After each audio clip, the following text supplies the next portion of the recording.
Blackline Brief starts now.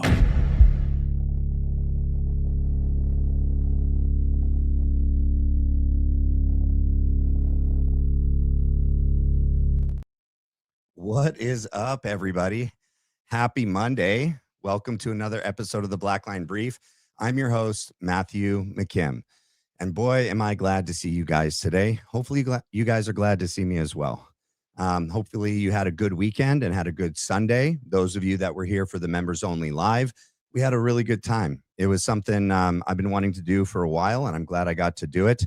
And depending on the reception of the community will determine how often we do our member lives. So yeah, hope you guys enjoyed it. I sure did. All right, you guys, as we get in and get settled, please do me a favor and hit the like and the subscribe. It is the best way to help support the channel, and I appreciate it every single time you do it. Let's see. All right. I wrote something. We're going to try it. Hopefully, hopefully you guys are always down for the ride. Oh my gosh, this boom, I have to like lift it up above and then let it fall down. All right. My wife would be like, don't let it cover your mouth. I'll try not to, sweetie. I love you. Hopefully the audio and video looks good. My wife is not able to be watching right now. Hopefully Mystic can text me and say, audio, video bueno. My daughters just went and tried out for a club volleyball team, and I just got the call.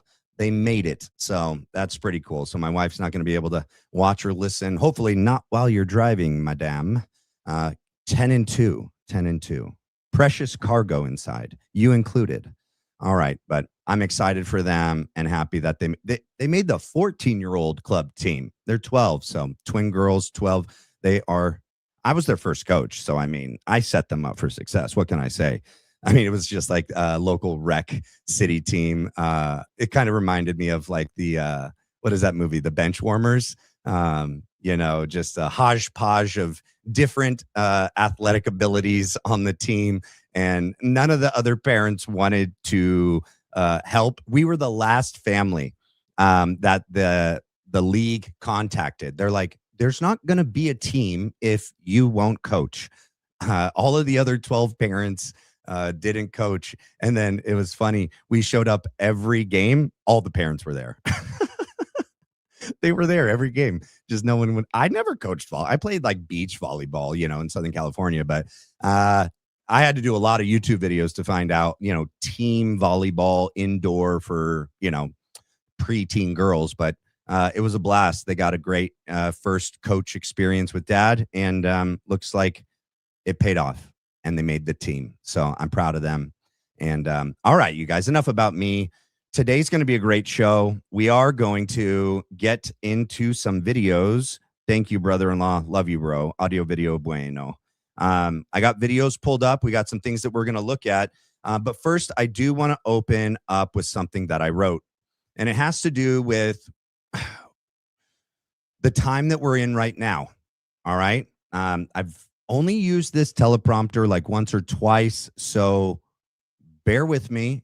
I'm going to do my best, but I wrote this directly from me to you, to everyone that's part of this community. All right, let's give it a shot. Here we go, ladies and gentlemen. So tonight, I want to talk about something that has been bothering me for a long time. In the immediate aftermath of the Charlie Kirk assassination, Turning Point USA, much of the conservative establishment and major media outlets like Real America's Voice, Fox News, Glenn Beck, all pushed essentially the same narrative, that the political left was responsible for creating the climate that led to Charlie's death. Whether you agreed with that assessment or not, it became the dominant message almost overnight. What's interesting is that some of those initial claims have faded into the background, but the broader narrative hasn't disappeared. It has simply evolved. Now we're watching many of the same voices simultaneously ramp up the rhetoric once again, pointing at the left and portraying it as an existential threat to America itself. They highlight They highlight calls from the most radical activists to defund the Pentagon. I kid you not. Abolish ICE, eliminate the Senate, weaken or abolish the presidency, and fundamentally remake the country. Here's what strikes me. I think I have too big of spaces in between some of my paragraphs. That's the pregnant pauses going on. Here is what strikes me. It's not that they're criticizing the left. That's nothing new. What strikes me is that there is no longer a balanced voice on the airwaves. With Charlie Kirk gone, there seems to be fewer people willing to challenge both sides with equal consistency. Instead, we're told that one extreme is the problem and the other extreme is the solution. TPUSA and many of the personalities surrounding it increasingly present themselves as the solution, not a solution built on specific principles, clear policies, or thoughtful direction, but simply themselves. We are the answer. Trust us. That should concern everyone, because fear by itself is not a governing philosophy. Pointing at the most radical voices on the left without offering balanced leadership doesn't solve the problem. It simply creates another form of political dependency. It convinces people that they have only one acceptable choice. And that's exactly where I believe we've gone wrong. Sorry, you guys, it's a long space in between. That's exactly where I believe we've gone wrong. Right now, Americans are being presented with two extremes as if they are the only options available. One side tells you the left will destroy America. The other tells you the right already has. Each side insists that total victory over the other is the only path forward. I reject that premise wholesale. Anyone participating in the idea that their extreme is the only acceptable answer is, in my view, becoming part of the problem, which TPUSA, Andrew Colvett, Graham Allen, all of them are. What this country desperately needs isn't louder voices. It needs cooler heads, mature leaders, people who are willing to recognize deception no matter what side it comes from, people capable of criticizing their own side as readily as they criticize their opponents. Instead, our politics has become a pendulum. It swings violently from one extreme to the next. One administration leaves, another arrives, and the country lurches in the opposite direction every 4 years. The radical left, in my view, often talks about transforming America by tearing down institutions it believes are beyond saving. The modern right, meanwhile, too often defines strength primarily through confrontation abroad and an increasingly interventionist posture around the world. Different approaches, different rhetoric. But both, in their own way, can normalize conflict, division, and destruction over restraint, wisdom, and peace. If those are the only choices we're being offered, then maybe it's time to stop choosing between those extremes and start demanding something better. I wrote that today because in preparation for all of these shows that I do, I consume an enormous amount of media from both sides. What I see right now is, once again, a push from a lot of these talking heads that used to be, while Charlie was alive,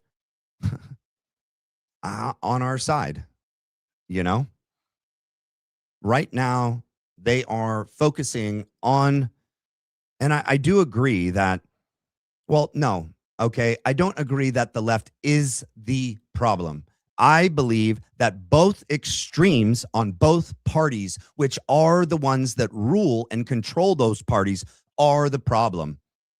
Most of us are in the center, dead center, little left or little right to center. Most of us are. Most of us with families, most of us with strong American pride and values, whether you're Christian or not. If you find yourself in the center or just left or to the right of it, we have much more in common than we do with those two extremes of those oligarchs that have consumed all of the space in the airways, which is what we always hear. Well, the crazy left. And on their media outlets, it is the tyrannical right, fascism. Those being the only two options offered to those on the left and those on the right. That's the problem. That is the uniparty system. That is what Tucker and Candace are saying. No more. No more of that. Those are the only options. I have to choose the lesser of two evils, or I have to choose my guy so that person doesn't win. Not that I really believe in this person or this administration. I just don't want them to have power. As if that's a way to cast a vote. As if that is confidence in our leaders. It's not. In the absence of Charlie Kirk, we had hoped for unification on the right, for his wife and his organization and those in TPUSA to actually carry the baton, the flame, as Charlie did so well every day of his life, seek to hear from the people themselves. He would read his emails. He did answer the super chats and the call-ins. When he went to campuses, he heard directly from both sides of the college, the students at those colleges. He knew what the majority and the minority of people were feeling about one another, about the opposition, about the country, about where we've been, where we're going, and what we should do. That's not what Andrew Colvett and TPUSA are doing anymore. They are the establishment. They are telling you that the left is the only problem, while they forsake to inform you about the problem that's on our own side. Trump, J.D. Vance, the war in Iran, lack of accountability, all the things that Charlie Kirk fought for, in my opinion, died for. He wanted, like Trump said at the beginning, drain the swamp in 2016, right? He was a candidate that wanted to take on the intelligence community. Charlie believed he couldn't do that the first time around. He said he said so, but that this time it would be different because Trump didn't have to worry about re-election. He would be able to really do everything he promised us. I've said it before and I'll say it again. I believe that they were appeasing Charlie when Charlie came to the White House. In the summer of 2025, when Charlie Kirk came there and begged, pleaded, used logic and reasoning to try to get Trump to not go to war. He was debating against the neocons, the war hawks, Zionists, Bibi Netanyahu. I don't know that he actually won that. I believe that he most certainly should have won that argument, but just because Trump decided to do a limited strike on those 3 nuclear facilities in Iran, I don't think that means he won. I think when Tucker Carlson, Joe Kent, and Charlie Kirk all were united in what they said the people wanted and what they didn't want, they realized Charlie was going to be a problem. They could discredit Tucker Carlson. They've attempted to, and a large majority of Christians, sadly, believe he's evil. Graham Allen, Paramount, not so tactical. Former employee, Blake Neff, Andrew Colvett. all under the leadership of Erika Kirk and TPUSA, have single-handedly, well, not single-handedly, but together with people like Ben Shapiro, Jeremy Boring, Mark Levin, and the likes of them, Glenn Beck and all of them, have continually sought to attack his character, in my opinion, defame him, try to discredit him, and they've stepped up to a new level today. After the episode of Sean Ryan airing with Tucker Carlson, these dishonest individuals, when Tucker Carlson and Sean Ryan both were honest and vulnerable and direct, these people come out today and are all doing episodes that Sean Ryan and Tucker Carlson are demonic. They're evil. They're demon possessed or oppressed. They'll even say that they admitted it themselves. Their argument is that there's no way a true Christian could struggle with spiritual battles, even though the Bible says it. We wage not with flesh and blood, but with principalities.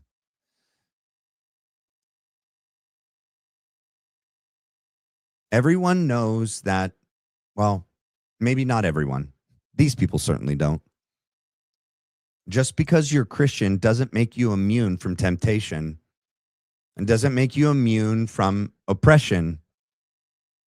And just because Sean Ryan and Tucker Carlson admitted that in the past that they have experienced that doesn't mean that they are currently demonically oppressed or possessed. Anything that they can try to do and say to discredit Candace Owens, Tucker Carlson, they will, because Tucker Carlson and Candace Owens don't represent themselves. They represent something so much bigger.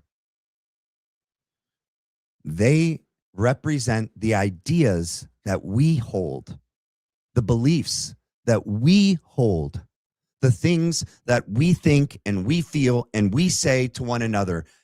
Candace and Tucker are big enough and brave enough to say it to everybody.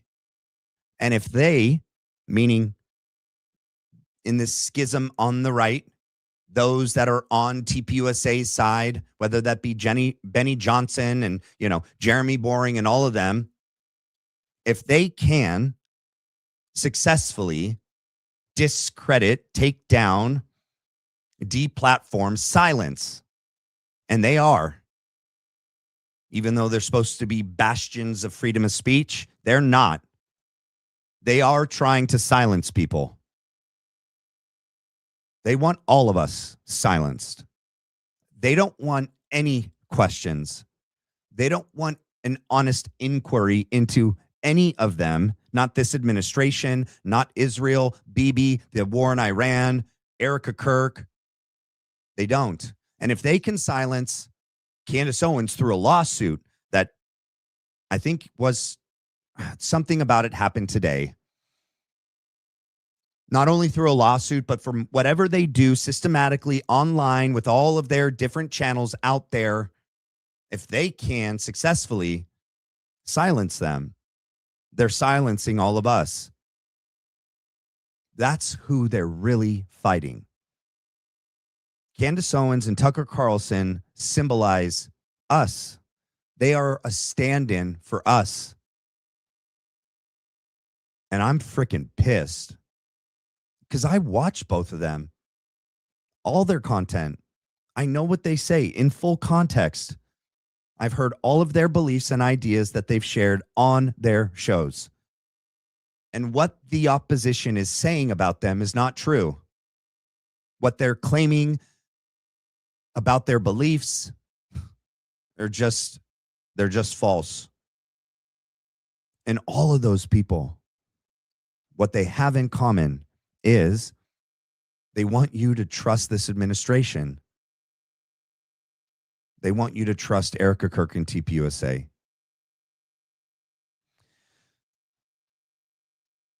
Trust is earned. And when it's lost, it is very hard to get back. Trump, I don't know how he hasn't lost the trust of everyone. I don't know how many actual Republican Christians in America still believe him and trust him. All the ones that I've met don't, but there might be some out there. Erika Kirk, Andrew Colvett, and everyone there at TPUSA and all of their little satellites, right? Like Benny Johnson, Graham Allen, Glenn Beck. They've completely lost all of our trust. I'm sure that there is some that still follow. I have no idea why. But they act like we should just give them our trust because Charlie earned our trust. Charlie's not here anymore. Yep, you still have the show named the same thing. You still have his picture up every chance you get.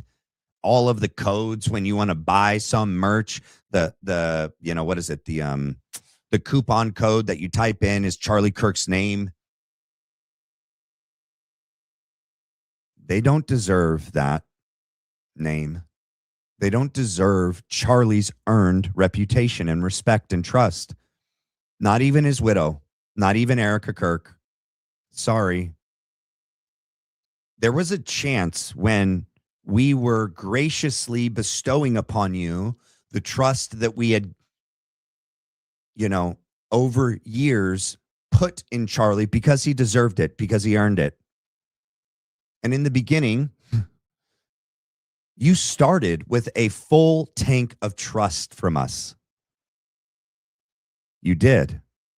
You just slowly lost it by being dishonest, by being deceptive, by being manipulative, by being evil, by allowing those underneath you, whether that be Andrew Colvett, Blake Neff, Mikey McCoy, Tyler Bowyer, Jack Posobiec, Graham Allen, Gary Paramount, Not So Tactical, all of them. You allowed them. You told them to lie for you. You sent an image to Gary through Andrew Colvett, because it's supposedly you with your finger over the faces of people that are not your kids. That's not Gigi and Mac, or Gigi and Mac, sorry. And you had people willingly lie to the public, deceive the public, the audience that Charlie so desperately loved and respected. Deeply, not desperately, but deeply loved and respected. You have no problem either telling them or allowing them to lie and deceive us. You either tell them or you allow them to sick themselves on Candace and Tucker Carlson, two people that to the very end Charlie supported and defended. And you allow people in your own organization to attack them. What's wrong with you? Charlie would never have done that. He said that. You know what I'm not going to do? I'm not going to stop being friends with someone just because the pressure gets too heavy, or because my donors are telling me I should stop being friends or stop platforming, stop having them at AmFest or at my speaking conferences and events. In fact, he said, the more you tell me not to do that, or the more you tell me not to have them on, not to be friends with them, the more I'm going to. He loved and respected Candace Owens and Tucker Carlson, as do all of us. A lot of people criticize Candace Owens for different things. Nobody's perfect. Charlie wasn't perfect. Neither is Tucker Carlson, but they're honest. They believe in truth. They believe that the pursuit of truth is a virtue, and that anything that happens along the way in that pursuit is worth it, no matter what it is. because to not pursue truth is not a virtue. And when I look at Andrew and those at Turning Point right now, and those satellite individuals, they have no desire to pursue truth. All right, ladies and gentlemen, that is enough from me. Hopefully that kind of let you know where I'm starting at. All right. We got some Brandy Graham. Thank you for the gold coin. I'm just going to say that like image. Okay. Thank you for the gold coin. Jeffrey McDowell. Thank you for the floating heart. We got Crystal Smallland. What up? Happy poop. Thank you. And then Mac B. Thank you for the flower. And Swade Smith. Thank you for the eagle. Did it fly on there? Hopefully it's flying on there. All right. Let's start. Oh, you know what I want to do? I have something I want to show you. It's only a short. I only have like 2 clips. I can't do a lot. Hopefully. Yeah, I think I'm okay because it's short. Okay. Let's see. Let me make sure. Charlie Kirk, Doc 2415. Oh, I need to back up when he's not talking. Oh, this is such a good part. I wish I could get this whole thing. I don't know. Not your face, Andrew. All right, we'll start here, guys. All right. Hopefully I don't get dinged for this. All right. Oh, I didn't even have my name tape up there the whole time. My brother-in-law would be like, shame on you. All right. Ready? It wasn't just, about fame or about getting social media clicks. So he cared a lot about the actual policy execution. So a lot of people helped Trump get elected, but then he basically moves to Mar-a-Lago and he's going to all the meetings where they're interviewing people potentially for the admin. And if he really liked someone, he'd be shilling for them to get in the admin. And these weren't just people who, maybe he owed a favor to, so he had to shill for someone that he'd known a long time. A lot of these were people I just introduced to him during that transition, but he was really impressed by them, really wanted them in. And those people are in the admin right now as a result. So Blake Neff introduced people to Charlie, shilled for them to be in this administration, and they are in the administration right now. Oh my gosh, bro. What a snake in the grass. What a snake in the grass. I do recommend people watching this documentary. There's not a lot of Charlie in it. There's way too much Blake Neff and Andrew Colvett. There's no Erika Kirk. Even though if you were to like read some of the I don't know, the little descriptions of it, it's like Erika Kirk's in it, like never before seen footage. No, there's not. Let's go to the next point on here. 2930.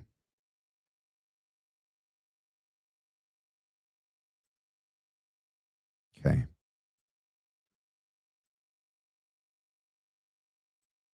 Charlie had been assassinated. There's no words that you could use that would fully sum up what that moment was like. It was shell-shocked, devastated, heartbroken, just completely beside yourself. Like there's no rational thoughts going on in your head. And, for me, I kind of compare it to what maybe the disciples were feeling after Jesus was crucified on the cross. What? And just how afraid and scattered they all felt. And I kind of look back at that Friday night after it happened. So Charlie was killed on a Wednesday. And on Friday, Erika gave that speech. And actually it was in this room that I'm talking to you from now. And it was almost like that was Pentecost, where we realized, where we were filled with courage. So what in the actual heck, right? Charlie Kirk was a great man, but he wasn't Jesus. And you guys are sure as heck not the disciples. And Erika is sure as heck not bringing the Holy Spirit down in that speech. Not ever. Not any of her speeches. The only spirit she's bringing in is the spirit of darkness. The more I've watched her, the more I listen, the less I have any feeling of like, should I be doing this? Should I be saying this? In the beginning, super hesitant, right? It's Charlie's wife, mother of Charlie's kids. But I trust my gut. And I've probably watched more Erika Kirk than anybody out there. That's not a flex. But the more I watch and listen to her, the more I'm confident that there is something deeply, deeply disturbing about Erika Kirk. I have less and less apprehension, doubt, question that I'm wrong. That maybe she's just grieving differently. Maybe she's just really bad at this. No. I have too many connections, correlations in my mind, in my opinion. All right. But so the 2 points that I wanted to point out there, right? Blake Neff says that he is responsible for putting people in front of Charlie who put them in front of Trump and shilled for them to be in the administration, and they are now. Is this administration doing good right now? Think about that. No. And then think about Andrew Colvett saying Charlie Kirk being assassinated was just like when Jesus Christ was crucified, and that they felt the same way the disciples felt that night and the days and the weeks after. And that the night Erika Kirk gave that infamous, not famous, infamous speech, it was like Pentecost. Like the Holy Spirit came down and indwelt within that room. They were in that room. They were there. They felt it. That's not what we were feeling there, buddy. My velvet steeled spine was just going off, to use a phrase of Erika Kirk. All right. Now we're going to go over here to grown Graham Allen baby man child, Graham Allen.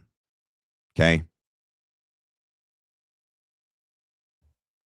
Realized a lot of things, watched a lot of things. It's funny when you watch things progress and you're off and you don't do emergency episodes and you hold yourself back and you're like, okay, all right, I see what's going on. Not that you guys at the Dear America family and the Bongino army and all this other kind of stuff, that you guys don't know what's going on, but there's a lot going on. There's a lot of people with bad intentions, a lot of bad actors. A lot of people think that I'm one of those people. You are. And those people are retarded. Okay. So this guy is aligned with Dan Bongino and his Bongino army. If that's not enough to give you caution, wait till you just listen to what he says. Okay. And once his little Tweedledee and Tweedledum shows up, Todd or whatever his freaking name is. There's a lot of things to talk about today, and there's a lot of things to say. And here's how we're going to start the week coming back. One, we're going to get business out of the way first. First of all, every single one of you know the drill. You got to hit the like button. The more you hit the like button, the more people see this after the live show. I'll go do that right now. All right. So how is this going to go? I have a lot of time to think about a lot of things. And here's what I've discovered is we are going to talk about what I want to talk about. That's what we're going to do. And everybody can whine and complain in the comment section. You can let your opinions be heard.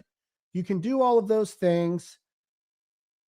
But we're going to talk about what needs to be talked about. Candace Owens, Tucker Carlson. And today is a very interesting day. And I'll explain to you why today is a very... Ooh, let's play a game. Can anyone guess in the comment section what today is? Specifically today at around 10 a.m. So in 58 minutes. Does anyone have any idea what today is? And this is not hyperbole. This is not... All right. I forgot I need to skip this part. He's talking about it being like lawsuit day.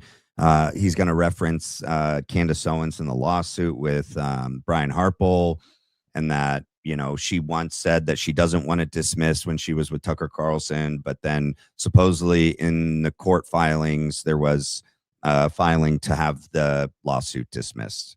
So that's all he's about to say. Hold on. It's because deep down they know.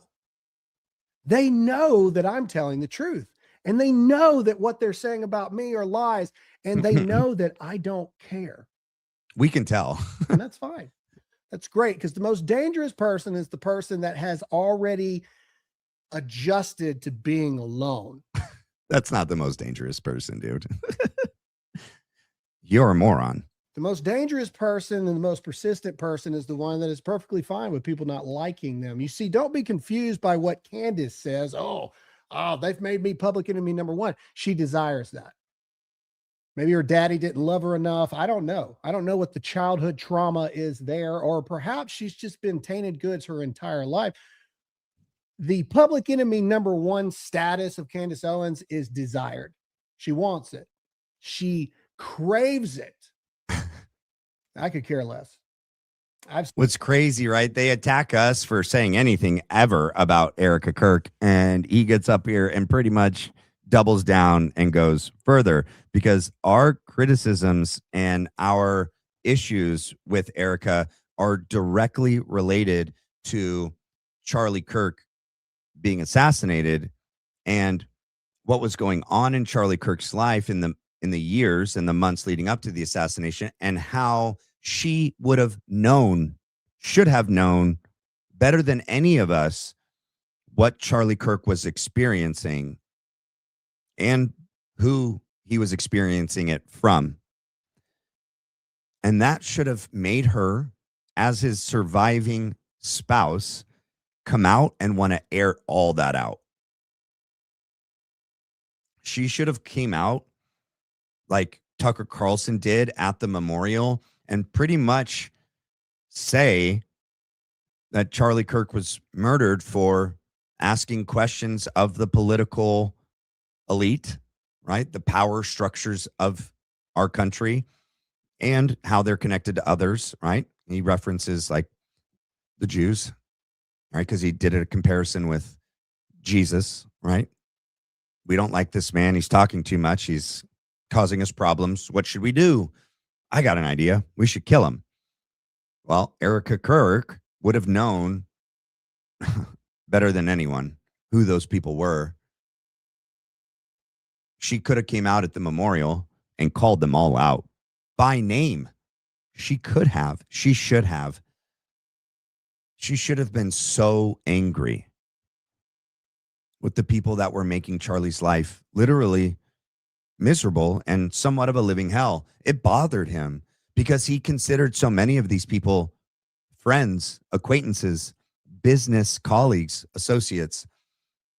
You can tell that he was bothered by him talking about it with Megyn Kelly. He talked about it in depth with Tucker Carlson when he visited him in late August, just before going to UVU. Erika Kirk comes out and says nothing of the case. She, in fact, says that Candace is lying when Candace brings this up. When Tucker doubles down recently and says it, Andrew Colvette and Blake Neff fire back and, call him a liar.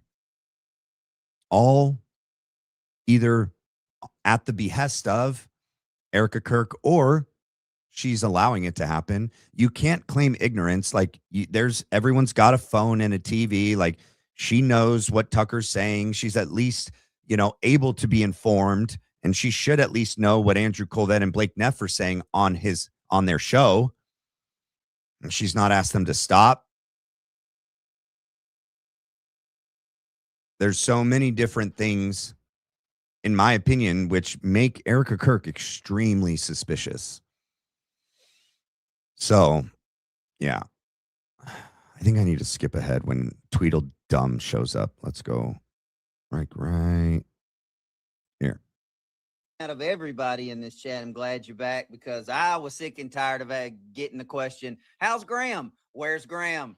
What's Graham doing? What colored shirt's he wearing? Has he shaved his beard again? How's he doing? What's he eating for breakfast? So, Bro, this guy is holding Graham's pocket every second of every day. It's pretty sad. And I don't know if that's his real voice, but you need some baritone in your voice, bud. Okay? It's just a thing. Do you have Woody the Woodpecker on your hat? That's messed up, bro. I grew up watching is that Woody the Woodpecker? Don't ruin that for me. I used to watch that in the mornings, eating cereal and Eggos before I went to first grade. You don't deserve it. oh yeah, I'm glad you're back. Now you can answer those damn questions. Yeah, well, I mean, I'll tell you the truth. I had not the greatest doctor's visit over the week. We don't care. You're old. We get it. Boo-hoo you. Oh, you had to have a cortisol injection in your shoulder. You got arthritis. Oh, poor you, Graham. Poor you. Kind of what I did. However, I did get to go see a movie. That was Oh my cool. gosh, I don't Right want to hear now, about. You can go get a pre-order. Oh yeah, here we go. So he plugs this book. So I find it so interesting that all of these people, so like all of them, like Frank and Ben and Jack Hibbs and Graham Allen, and I'm sure there's others, they all just happen to be working on a book that is perfect for a post Charlie Kirk assassination reality. And it just happened to be done like within months after. Yeah. Such a coincidence. Yeah. They didn't have anything planning. I don't know. I'm past the book. That's the show today. Did anybody guess what today is? Todd, did you happen to see? Yeah, I did. If There was a anybody couple got it? people- yeah, a couple people got it. It's lawsuit day. All right. It's Correct. lawsuit day. So today I want to bring you guys attention to a reel of Tucker Carlson's show from a good while ago when Candace Owens was on there. All right. I already introduced that. That's just her saying that she doesn't want to dismiss the case. Her dismissal of the lawsuit, wanting it to get dismissed, not the other way around, like her minions will try to make it seem. No, it's her and her lawyers that are praying that this thing gets thrown out. She causes all of this fuss the week before. Why? Because she needed more views. She needed more clicks. Yep. I watched Sean Ryan and Tucker Carlson go. do their like little Eeyore lovemaking fest on Tucker's show. Look at this guy. Bro, it's not funny. When you laugh at something as stupid as that, that's not funny, and you laugh that way, it just shows that you are holding his pocket for him. He's a yes man. Yes, man. I watched them talk about how sad everything was, and I watched them talk about all of this, and I watched them talk about how the U.S. is compromised and we're not a superpower anymore. But Russia's got it figured out. China's got it figured out. That's real. Go watch it if you want to. I'm not making that up. That's Yes, you what are. they said. No. All right. So what they said, I've watched it, and that's what's interesting too. So like when these people try to critique Candace Owens or Tucker Carlson's content, I've actually watched it all. And so I know when they're lying. Sean Ryan and Tucker Carlson were talking about like the destruction of an empire and what happens in the aftermath, right? Like when England stopped being the predominant empire, right? And I think even they quote that there was like food rations for years afterwards. And they still are around. They're never the same as what they were after they've lost their empire. What Tucker said, though, was one of the countries that handled losing their empire well was the USSR. And he believes that it was because of having like unity, right? And having a common purpose and united goal as a country. And there was other points that he made that I don't remember off the top of my head, but all he said was that like Russia didn't get destroyed when the USSR fell. Like that, yes, there was temporary issues, but Russia's here and they are bigger and better than ever before. Similarly with China as well. Not that Tucker wasn't saying we should mirror, our, society after theirs. He was just explaining history and what happened to certain empires when they fell and some that were able to rebound from it. That was it. That's all he said. He's not saying that, he loves Russia or he loves China. That's a total lie. We do have paid influencers. We do have paid mouthpieces. Literally but it's you. not in the way that you think it is. It is, as I've said, Google is not a Trump fan. All right. YouTube is not a Trump fan. They're not conservative fans. They're not any of that type of stuff. So how do you sow division? How do people that literally were not online a year ago have more views than everybody else? This is how the bought and paid for influencer campaign is actually happening. There's no paper trail. There's no nothing. You bought these people. You bought Engage. You view farm, all this other kind of stuff. It raises the amount of views these people get. There go. They simply get their AdSense checks, and then they keep pushing for the narrative that you want them to push for. Like, that's like literally insane. That their major criticism and critique of like Tucker Carlson and Candace Owens is that they're doing all of this for clicks and views and money. No, neither am I. Like I genuinely believe in everything that I've said from the day I've started this channel to today. And I always will. Like Tucker Carlson said with Sean Ryan, being honest, authentic, genuine, and transparent. He believes we're in a time that in the marketplace of ideas and society, that's being rewarded right now because there's so much like corruption, deception, and lies from people who pretend to be independent, who pretend and claim to be honest and bringing you truth and facts, that there's so much of that when we see genuine truth and honesty and transparency, we value that. We reward that with our time, and some reward that with our money, whether that be through donations, buying merch, sending super chats. Because they're doing well doesn't mean that they're lying and being paid or doing it because the money, right, and the views. They're doing it and it's resonating with us, and that's why they're doing well and making the money. We keep coming back. It's like they don't know how this whole thing works. It's crazy. Russia is awesome. It breaks my China heart is too, awesome. Man. Like, it breaks my heart because a man that served his country and that should have integrity and that should have, that should have common sense, just just straight up, put the Vader helmet on and kneeled to the emperor and went to the dark side. He's talking about Sean Ryan. He's trying to say that Sean Ryan has gone to the dark side. Which is money. Which is money. It's money. Let's be honest. That's why. Sean Ryan literally said that he's changing everything. It's not about money. In fact, he's willing to lose it all. Willing to lose it all. Doesn't care. Oh, look, Tucker and Candace and Megan and all them, they're mouthpieces. They're gonna sway with the wind because that's what their job is. But this dude, man. We'll talk about it. Remember months ago, I warned all of y'all about Sean Ryan. Remember? I was the only one. I'm like, look, I won't talk about his service, but I'm telling you, this guy is politically retarded. Remember, I'm pretty sure those are the exact words I said. If anybody remembers that, comment yes or no in the comment section right now. I told you.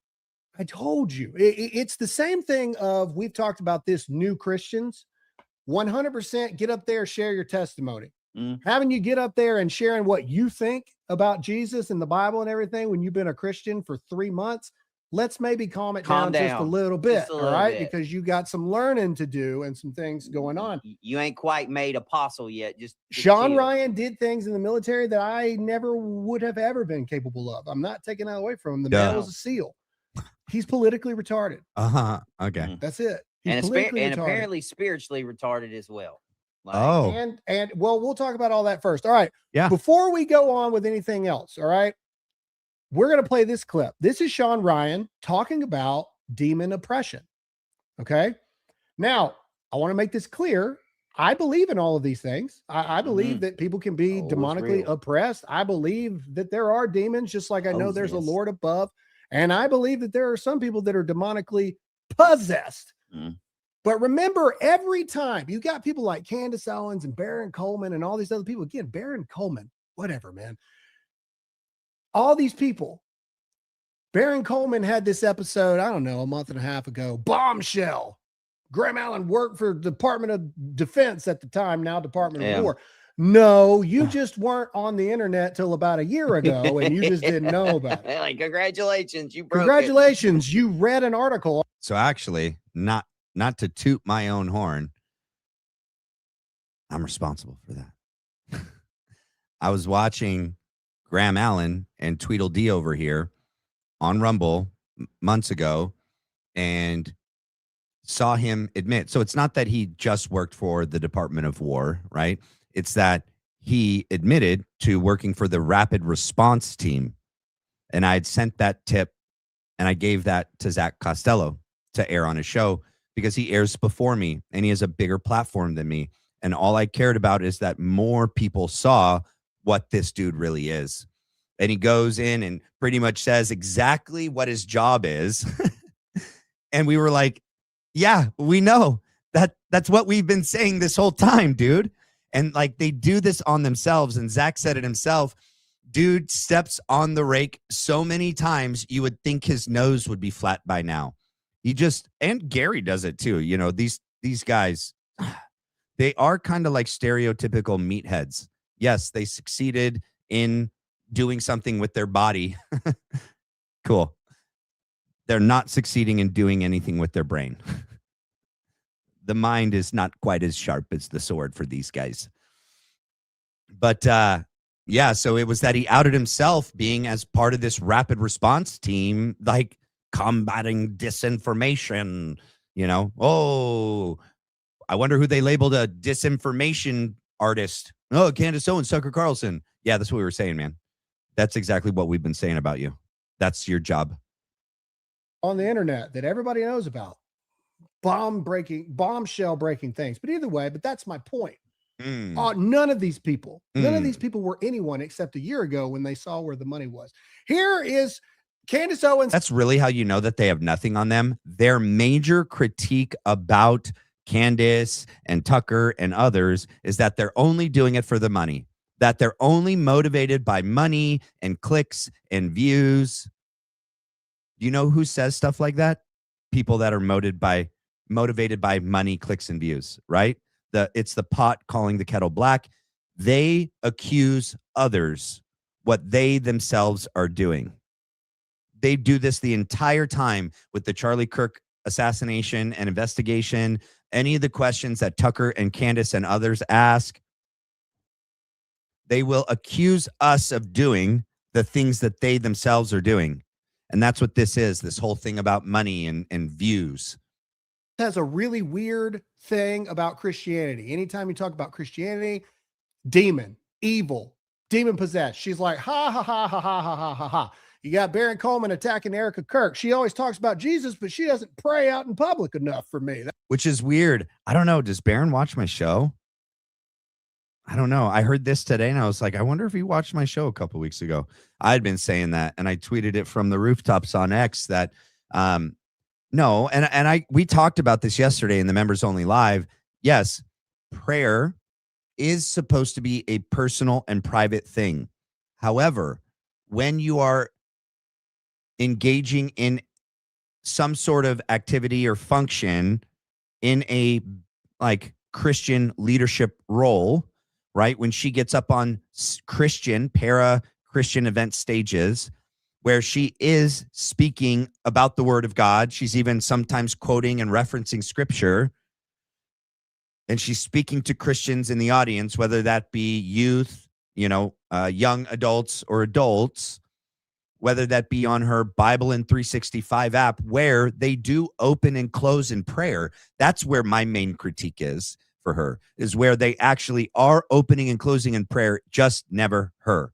And every time she's had an absence on the show and they've had a female guest stand in, that one prays, just not Erika.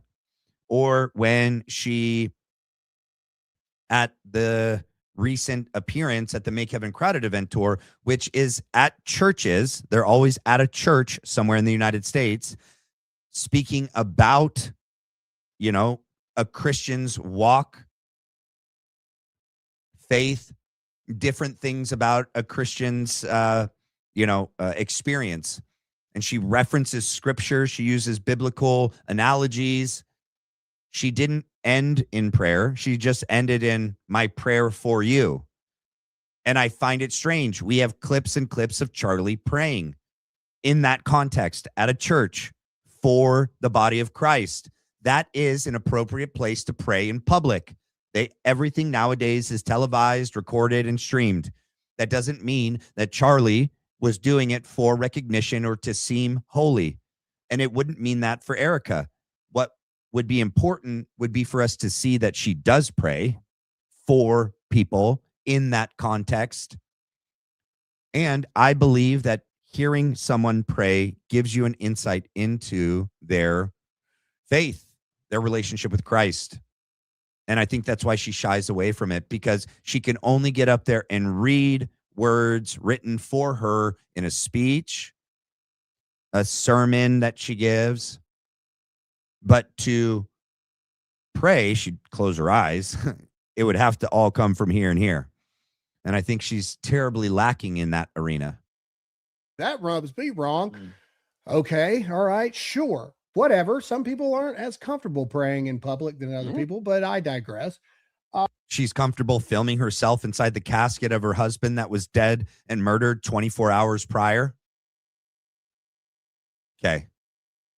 Got it. But they always freak out when we say these people are demonic. These people are evil. They're like, it's paid opposition. Don't you see the op? Don't you see the op? Well, here is Sean Ryan literally saying that he's facing demonic oppression. Now, again, I'm not making light of that. I believe that to be 100% true. But let's just play the clip and then I'll get on with my thoughts here. Let's go. Play it. Okay. Also, let me go here.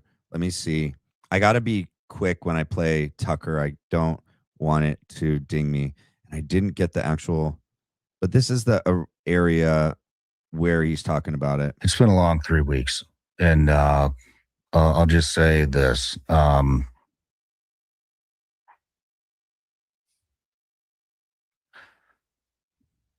I've talked to some of the most respected exorcists in the country, and I've been working with them, and things have happened, and like really scary shit. And if that's happening and that's real, which is more real than anything I've ever experienced. Then God for sure is then real. The other is definitely real too. That's right. That's exactly right. It's exactly right. If there are supernatural forces that are evil acting on people, which there are, and I've experienced them personally, then that's proof of God. Is that what you're saying? Yeah, it's not faith to me anymore. It's fact. It is 100% fact. There's just no other way to look at it. Isn't that a comforting fact? Yeah, it is. I mean, I don't know what the hell we're in for here in the future, but I mean, it's definitely comforting knowing that if you do the right thing, and we all know what that is, and you do your best, then hopefully you're going to end up, in a good place. I'm not sure all of us know what the right thing is. When you say do the right thing, what is that thing? Oh, I think people know. It's a feeling. You think these people all feel good about all the lies they're spreading around? No. They get lost in them. They forget if they lie so much, they forget what they lied about. can't even keep track of them all. Lying is like that, isn't it? There's not a lot of talk about hell in the United States. You're younger than I am, but we grew up in the same country. You can go a whole day without hearing anyone mention hell in a literal sense. Most Americans don't. All right, that was the part that I really wanted to share. He goes on to talk about hell and the lack of the discussion about that reality. And I think, yeah, it's forced out of people's daily thought because it's a pretty scary thing, especially, well, not for those of us that are saved and know that our hope is in Christ, which has paid the price for all of us. And we don't have to worry about that. We know that it was finished. Our hope does not disappoint. And so, but for everyone else in the world that doesn't have that same hope, they don't want to think about it and talk about it. But let me get back to this. Do you think anything that Tucker and Sean there just said was wrong, was evil, was even not biblical? No. In fact, I see a man that Sean Ryan, who's just gone through something. I would love to interview Sean Ryan or Tucker Carlson. If anybody knows them, I'd love to interview them.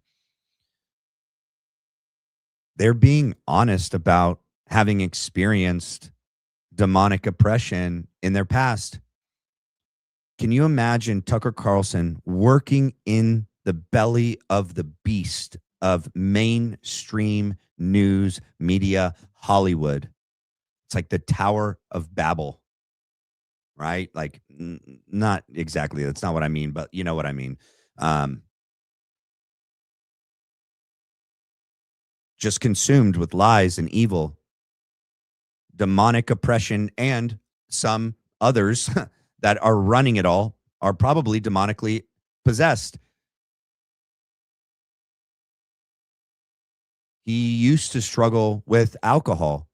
When you do things like that and you're in an environment like that, you open yourself up for demonic oppression, 100%. There's a reason why they called hard alcohol spirits.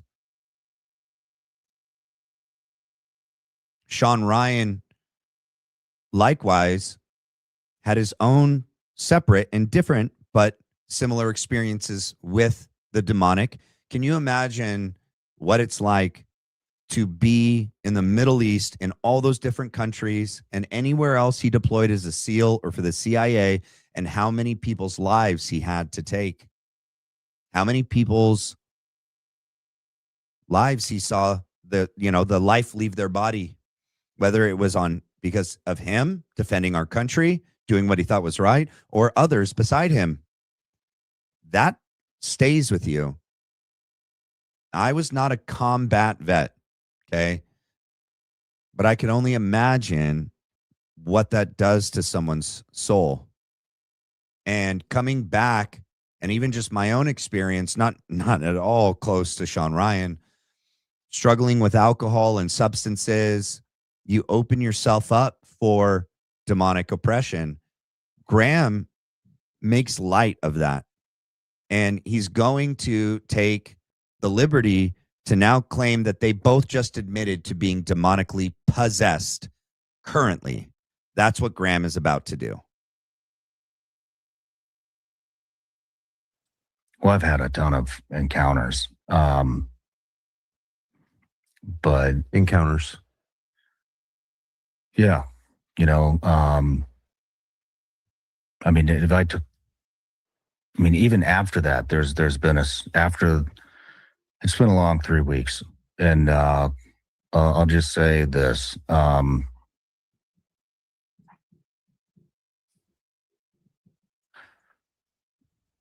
I've talked to some of the most respected exorcists in the country, and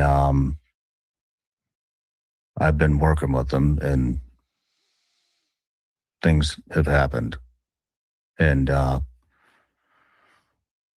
like really scary shit. And if that's happening and that's real. Okay, the reason why I played it by itself was so you can see it in its form that you should, and then with these guys and their reaction to it, and now what they're going to say after. Which is more real than anything I've ever experienced. Then the other is definitely real too. That's right. That's exactly right. Mhm. It's exactly right. If there are supernatural forces that are evil acting on people, which there are, and I've experienced them personally, I bet. Okay. then Pause. that's All right. proven. I bet. So again, look, I want to be very clear here. This is not going to be emotional. This is going to be matter of fact on this part. I 100% believe in all of this: demonic oppression, possession, all of it's it. very biblical. But guy. what I will say is this: people that are experiencing demonic oppression, perhaps they shouldn't be behind the microphone in front of millions of people every single week, platforming people that I believe are demonic possessed. And maybe they should take some time off and get their soul right and spend some time with the Lord instead of hanging out with Candace Owens. Mhm. Now, again, you can comment yes or no if you Nope. agree with that. But Nope. here's the thing. We say things like that's demonic, that's evil, what they're Mhm. doing, blah, blah, blah. And they're like, oh, ha, ha, ha. Billions of dollars are being paid for the influencers. The influencers are getting paid billions of dollars to call us demonic. And then they flat out say, both Tucker and Sean just said right there that they've both been experiencing demonic oppression. Nope. So what Tucker said was, in the past, he's experienced it and knows that it's real. Sean Ryan is saying, since his ibogaine therapy session, things have continued to happen after the fact, and he's been experiencing the oppression continually. It's been ongoing, but he's been seeking professional, help from priests. And that's not an indicator that Sean Ryan is evil and that he's working for the devil. If Sean Ryan is trying to fight for good and his own soul is at stake, right? If it has been, a battleground for these demons for a while and he's breaking free, or even if it's a new battle that just occurred, that's not an indicator that he himself is demonic or that he's evil. Christians can be demonically oppressed. It is a spiritual battle that we are waging, not one of flesh and blood. And so Graham is Tweedle Todd over here is going to try to rephrase this to make it seem like we shouldn't trust, we shouldn't listen. They should just turn off the camera and shut up and go home because they just admitted something for Tucker that had happened in the past for Sean Ryan that is ongoing. He thinks he won The something. devil doesn't like it when you call him out, right? The devil doesn't like it when people are like, that's the doesn't. devil right there. That's the devil right there. See, this is how stupid they are, right? He just steps on the freaking rake. Okay, so Tucker and Sean have been calling out the devil and people that they believe are being led by the devil. And the devil doesn't like that. So he's going to send his minions to oppress Sean Ryan. You're not proving your point. You're proving ours. They don't like that. And again, I mean this wholeheartedly and sincerely. Oh I'm my praying gosh. for both No, you're not. Sean and Tucker No, and they're their not. souls. No, Because they're not. I don't want that wished upon anyone to be dealing with demonic oppression, but they're openly admitting to have being dealt to actively dealing with demonic oppression, but we're listening to these people. Yep. Don't you think, hey, maybe, just maybe you should take a step back. Maybe the answer is taking some time away and go getting right with the Lord. You would and like getting that. You would yourself like them figured to out. stop. Maybe that's Mhm. why it's been a long 3 weeks, Sean. Yep. But yet maybe. we're crazy and we're paid opposition. Yes. We're like, that's evil. That's evil what they're doing. That's evil. It's evil what they're doing. Then they admit to being demonically oppressed. And it's like, everybody's just like, oh. So what he's trying to say is that they're right for saying that Candace Owens, Tucker Carlson, Sean Ryan, and all of us are evil, that they were right. And that this conversation is proof of that. That Sean Ryan and Tucker Carlson are evil. Because for Tucker admitted that in the past he had dealt with this, and for Sean that he's currently dealing with this. They're right. We're all evil. Nuts. Let me get to a couple of these so I don't get too far behind. Thank you so much, Jen Garcia, for the Jewels 100 and for the floating heart and for the sparkles. Thank you for becoming a member to the Black Line Brief community. I Shepherdess, I think I got that right. Stargazer Forever. I'm just getting here and you look great today. Or you look great or your look great. Thank you. I appreciate it. It's been sunny out here and I work with kids. We've been down at the lake, so I'm not red because of the lighting. Yesterday was a new camera. I'm a little red. I told you guys yesterday on the Members Only Live that because I'm like Scottish and Native American, I'm Cherokee and Creek. I tan really well, but I also, because of my Scottish, I'm like always a little bit red. But we added some new lights in here and hopefully that has helped the red hue that was bothering people yesterday. Also, we were having issues with the camera that we got. All right. Rita Mendez. I don't know if I read that right. Or Rita R. Mendez, I think. Thank you so much for the super chat. And then Michael Sullivan for the gold coin. Thank you. All right, let's continue, ladies and gentlemen. Yeah. It's not my job. And Watch this. Dang show not my responsibility to Watch say whether this. Sean Ryan is a Christian or not. But let me tell you something, brother. If you are, Christians can be possessed by demons. They can have a strong Oppressed and Yeah. possessed.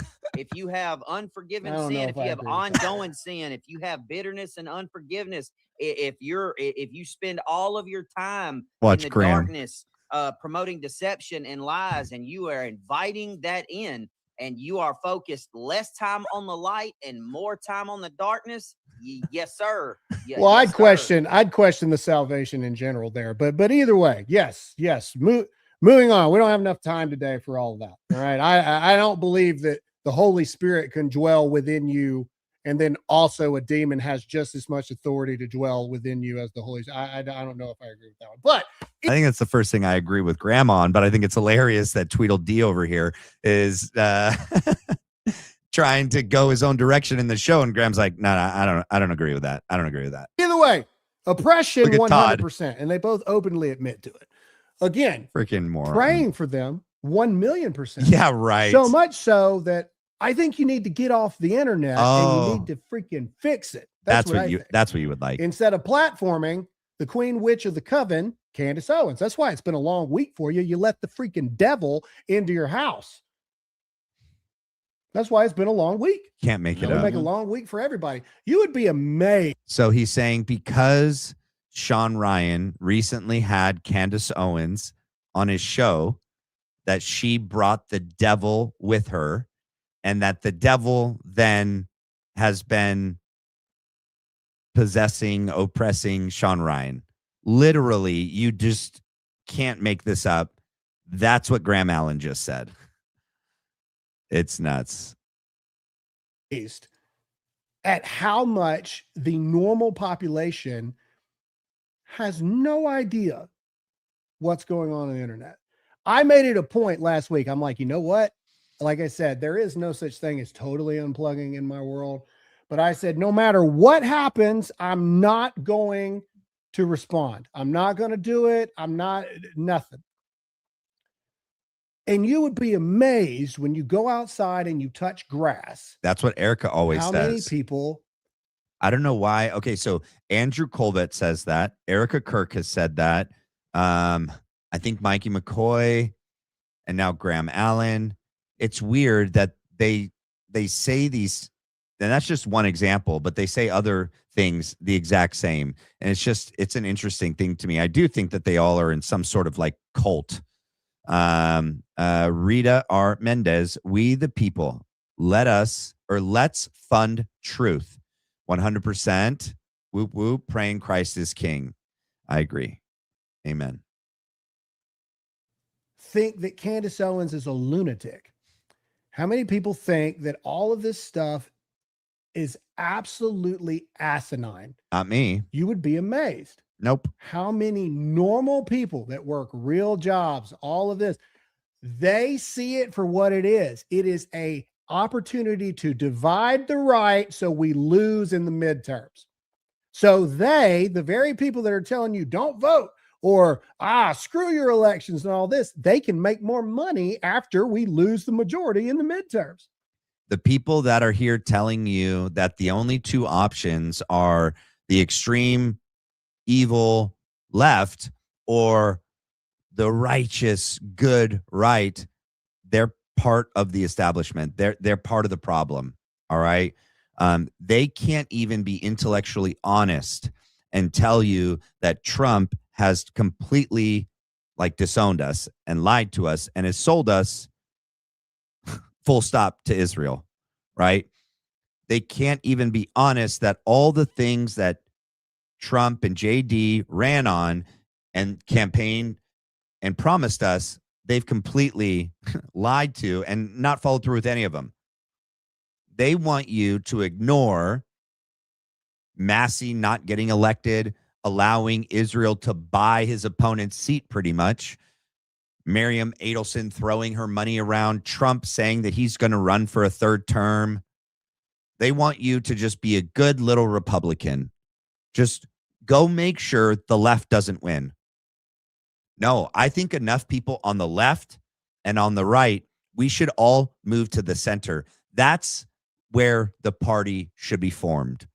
If Tucker Carlson and Candace Owens, I'll join, I'll help, I'll run. We should have a party in the middle, right? Which is balanced. We have so much more in common than we have in opposition. Obviously, it wouldn't be easy, but to say that the only two options is the extreme left and the extreme right, and you have to pick one so that the other doesn't win, they're part of the problem.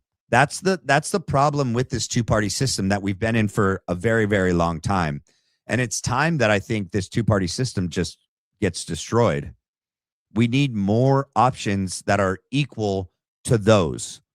We need other opponents that it doesn't cost millions and billions of dollars in order to finally make it on the final ticket for us to have real choices.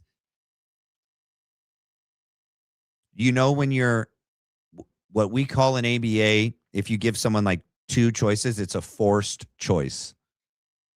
It's either that or that.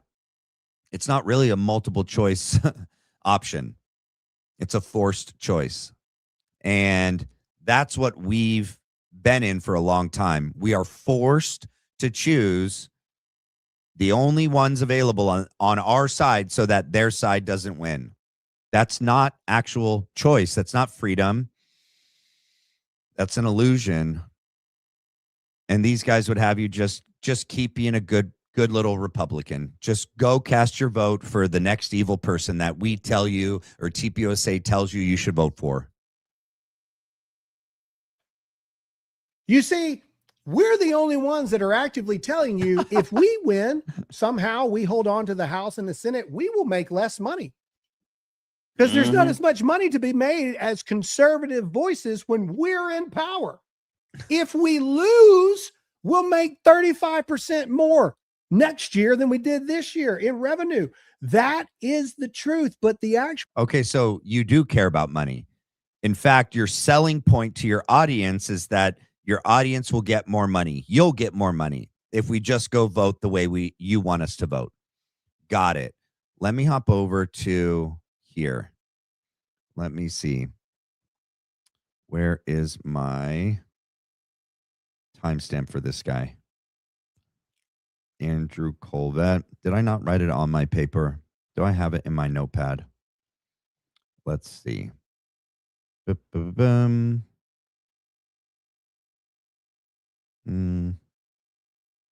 Oh, I know why. Because I found this at the very end, but I know where it's at. I need to find her picture. Where's this lady? Is it further back? It's like right. Oh, yeah, there it is. Listen to Marco Rubio. Hold on. Is it on the screen? Yes. All right. What do you plan to do if you defund the Pentagon? How are you going to protect yourself in a world full of terrorists and people that wish ill on this country? What are you going to do without prisons? Evil is real. We see this in almost every single blue jurisdiction around the country. They don't believe in cash bail, so they just let everybody out. They maim and murder and rape and pillage and terrorize local communities. You are more likely to be put in harm's way in a blue jurisdiction simply because they refuse to lock people up. What are they going to do?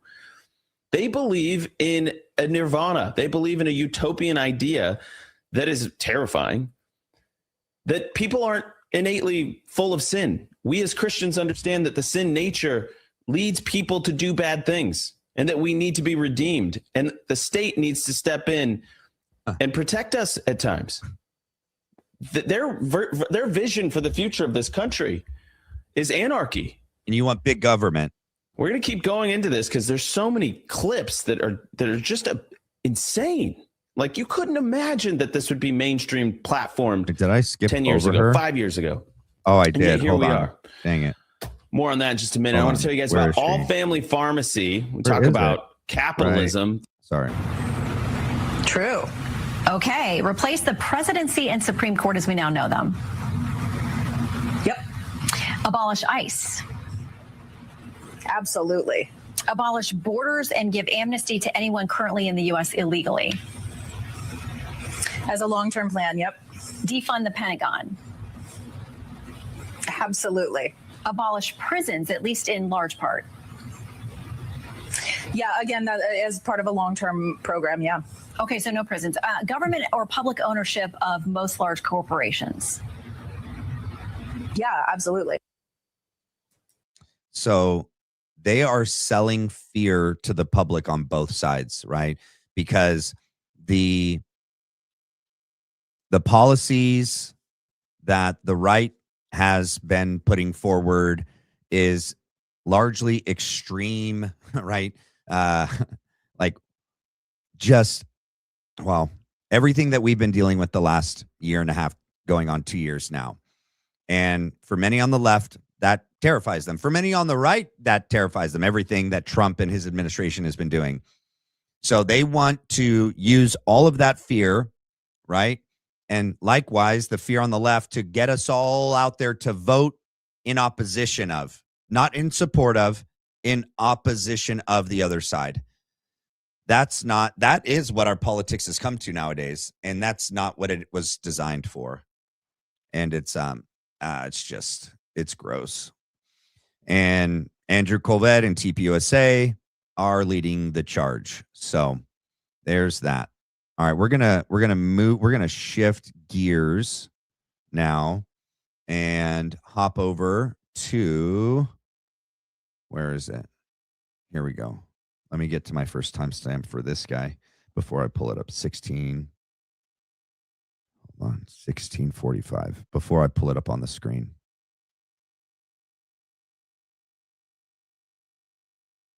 One second, right there. Oh, 1655. I can't get it just right. Goodness gracious. All right, 1644. There we go. That's perfect. Share.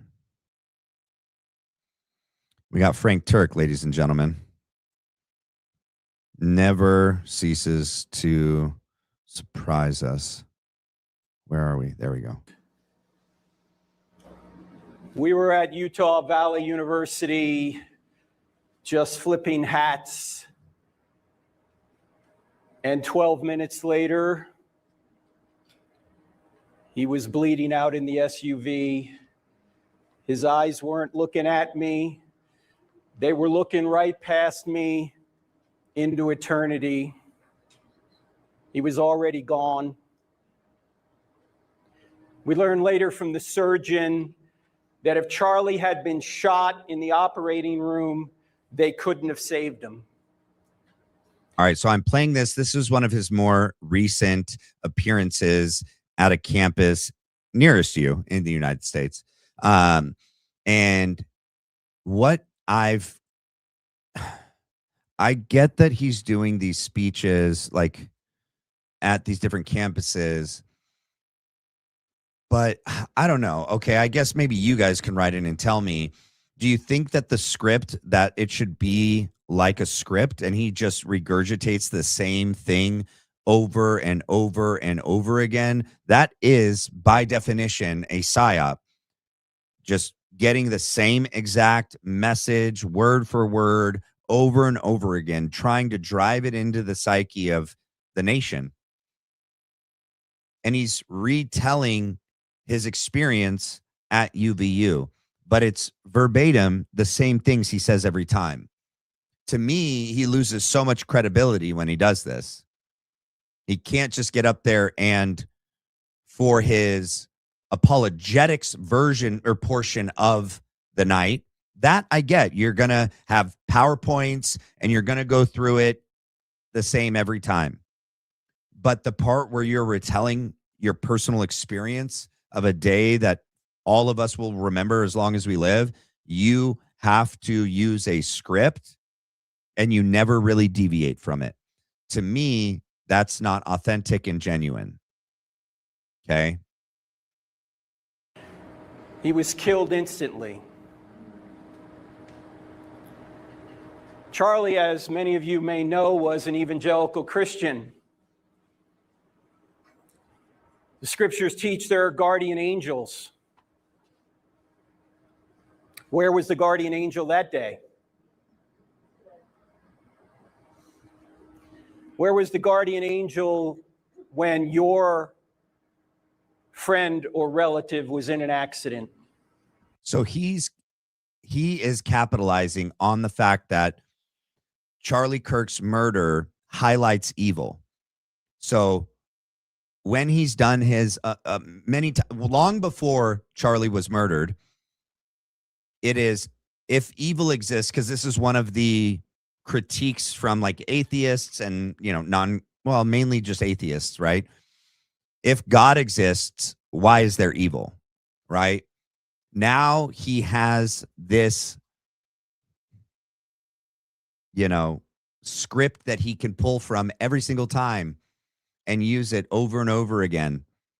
I don't think that you should, honestly, the day that Charlie Kirk was murdered, use that as part of every single future campus event you go to, in my opinion.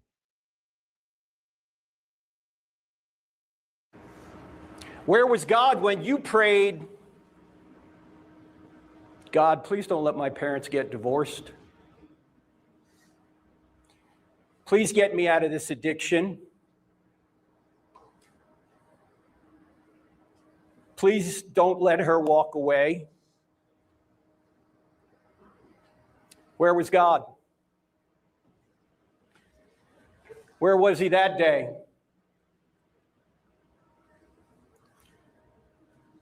So a better question would be, where were all of you? God is real, right? The presence of evil doesn't disprove the presence of God. In fact, it proves the presence of God, in my opinion. But I think a better question is, because we have free will and God allows us to have free will, he's bestowed that upon us. A lot of what happens down here, right? Evil exists because free will exists. We have the ability to choose good or evil, which also means those around Charlie had the choice to choose good or evil. You'll never convince me that Charlie Kirk's security team, Integrity Security Solutions, Brian Harple and Dan Flood. This is my opinion, but they did not prepare an adequate safety plan for Charlie. When they went to UVU, they only went like a week or two ahead of schedule, which Sean Ryan, when Brian did the interview with Sean was like, are you kidding me? You went on like August 24th or 25th. That's when you got there. And he goes, no. Our preparatory work started weeks earlier. Okay, then why didn't you answer that way? Why wasn't that your initial answer to the question? When did you start preparing for this event? You gave the date. Then when you saw Sean's reaction, you revised the date. Oh, no. We didn't start then. We actually started sooner. But even then, when he revises his answer, the preparatory work wasn't being on the ground. It was creating papers and documents where they communicated with one another, everyone on the team. And remember, it's not a top-down system. There's no chain of command. It's a decentralized security team. Everyone has the opportunity to make a command decision.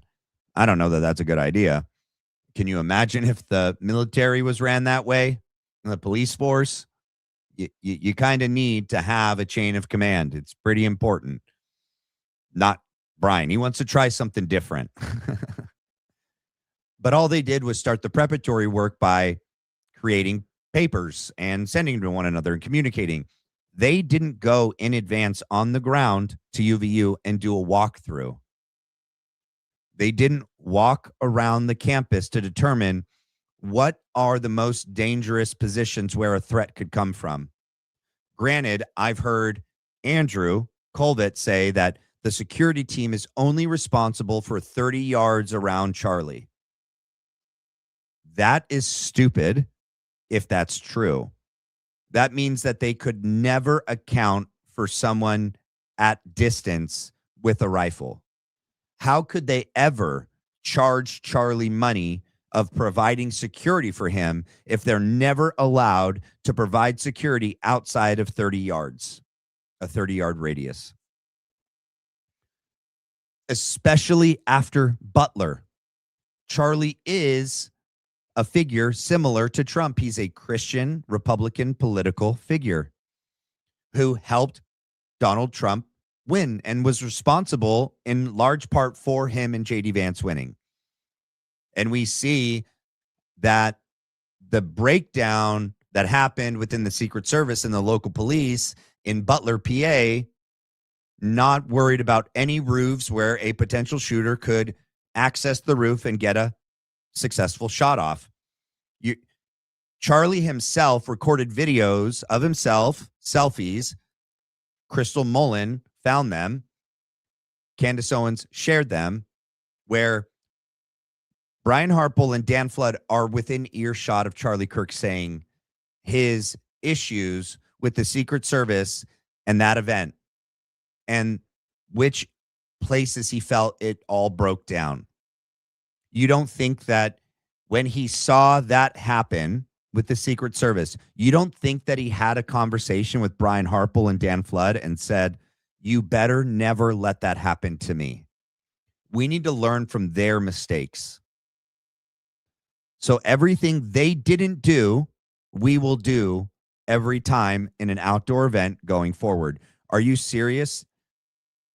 Charlie would have clearly had that conversation. He was questioning what happened in Butler, PA, and that it was allowed to happen because he believed himself there's no way the Secret Service would have knowingly left these roofs unaccounted for. So they must have done it on purpose. He doesn't believe it was just negligence, is what I'm saying. You don't think that he approached Brian Harple and Dan Flood and said, not us, not me. This won't happen in my team.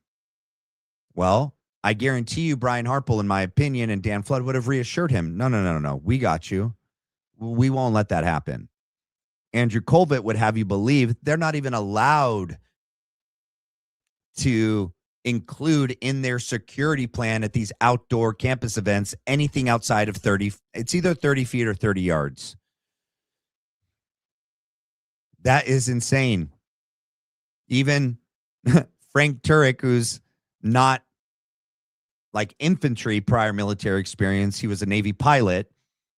Upon entering UVU, his first thought when he saw the video of the drone footage in the car that Mikey was holding with Charlie that they were looking at, Frank was said, I don't like it. There's too many roofs, Charlie. So even his inexperienced eyeballs and low IQ brain figured that out.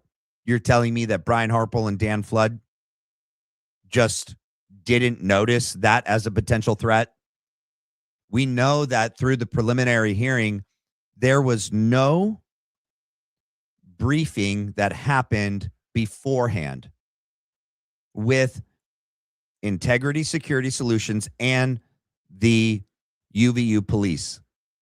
On the stand, it was Officer Bagley that said, no, we'd never met with Charlie's team. They never told us what their plan was, and we never coordinated at all. The first time they had encounters with one another was the morning of the event when for the first time, Brian Harple and Dan Flood did a walkthrough of UVU and were notified that there were students on above the Hall of Flags, which is like a walkway, and that they were just throwing rocks down on the tent. Probably students that didn't like Charlie. They were probably trying to ruin the tent and any equipment that was under it. Well, as soon as they found out, they sent a text to Chief Long and said, I need you, or I need you to let me put people up there to cover the top. They're throwing rocks down. That's a potential threat. They were worried about rocks. Chief Long responds back and says, I got you covered. And he did. He blocked it off with caution tape, didn't allow anyone up there, and put one police officer up there, Officer Bagley, and one security team member from Brian Harple's team. He gave him everything he asked for. He never even asked about the other roofs. Not at all. Recently, Frank Turek mentioned, he let us know that right now UVU is doing an investigation about that very thing. How could this have happened at UVU? Was it Brian Harple's responsibility? Was it their fault? Or was there some sort of responsibility or fault on the UVU police side of things? The UVU police provides general security for the overall campus and the majority of those in attendance. Brian Harple and Dan Flood's sole responsibility is for Charlie Kirk and those on the team. Mainly Charlie Kirk, though. No one's trying to shoot an unnamed, unknown cameraman or camerawoman. That means the security plan should have included any potential risk or threat for Charlie, which would be long-distance sniper shots, especially after Butler. I can't wait for that investigation for the findings to come out. Hopefully they get released. So that's Frank. Let me go to the next. Oh, let me make sure he's finished here. This is a problem not just for Christians, but for anybody. Yeah. Let me go to the next thing. 25. 20. Right here. And Tolkien convinced Lewis that Christianity was the true myth. In other words, Christianity is really true. And one of the insights that Lewis arrived at was this. He said that evil requires good and good requires God. As an atheist, my argument against God was that the universe seems so cruel and unjust. But how had I gotten this idea of just and unjust? A man does not call a line crooked unless he has some idea of a straight line. What was I comparing this universe with when I called it unjust? You see, you wouldn't know what injustice was unless you knew what justice was. You wouldn't know that something was wrong unless you knew that something was right. You wouldn't know something was immoral unless you knew something was moral.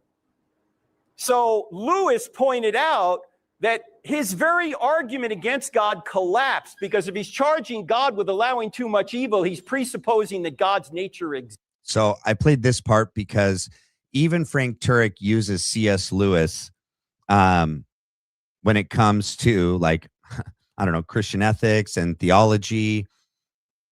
Erika Kirk recently, in her appearance at the Make Heaven Crowded event tour, reads C.S. Lewis and goes, I can't relate. Oh my gosh.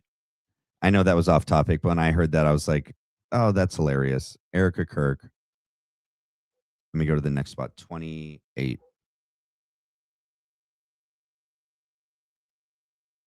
But maybe 2 or 3 years ago, a mutual friend of Charlie and mine, his name is James Lindsay, who is an expert on critical theory, and he's leaning agnostic. Maybe he's almost a theist now. Charlie was working on him. I was working on him. Anyway, James texted Charlie one day, and he said, Charlie, I've been investigating the 100 million people that communist regimes in the past century murdered.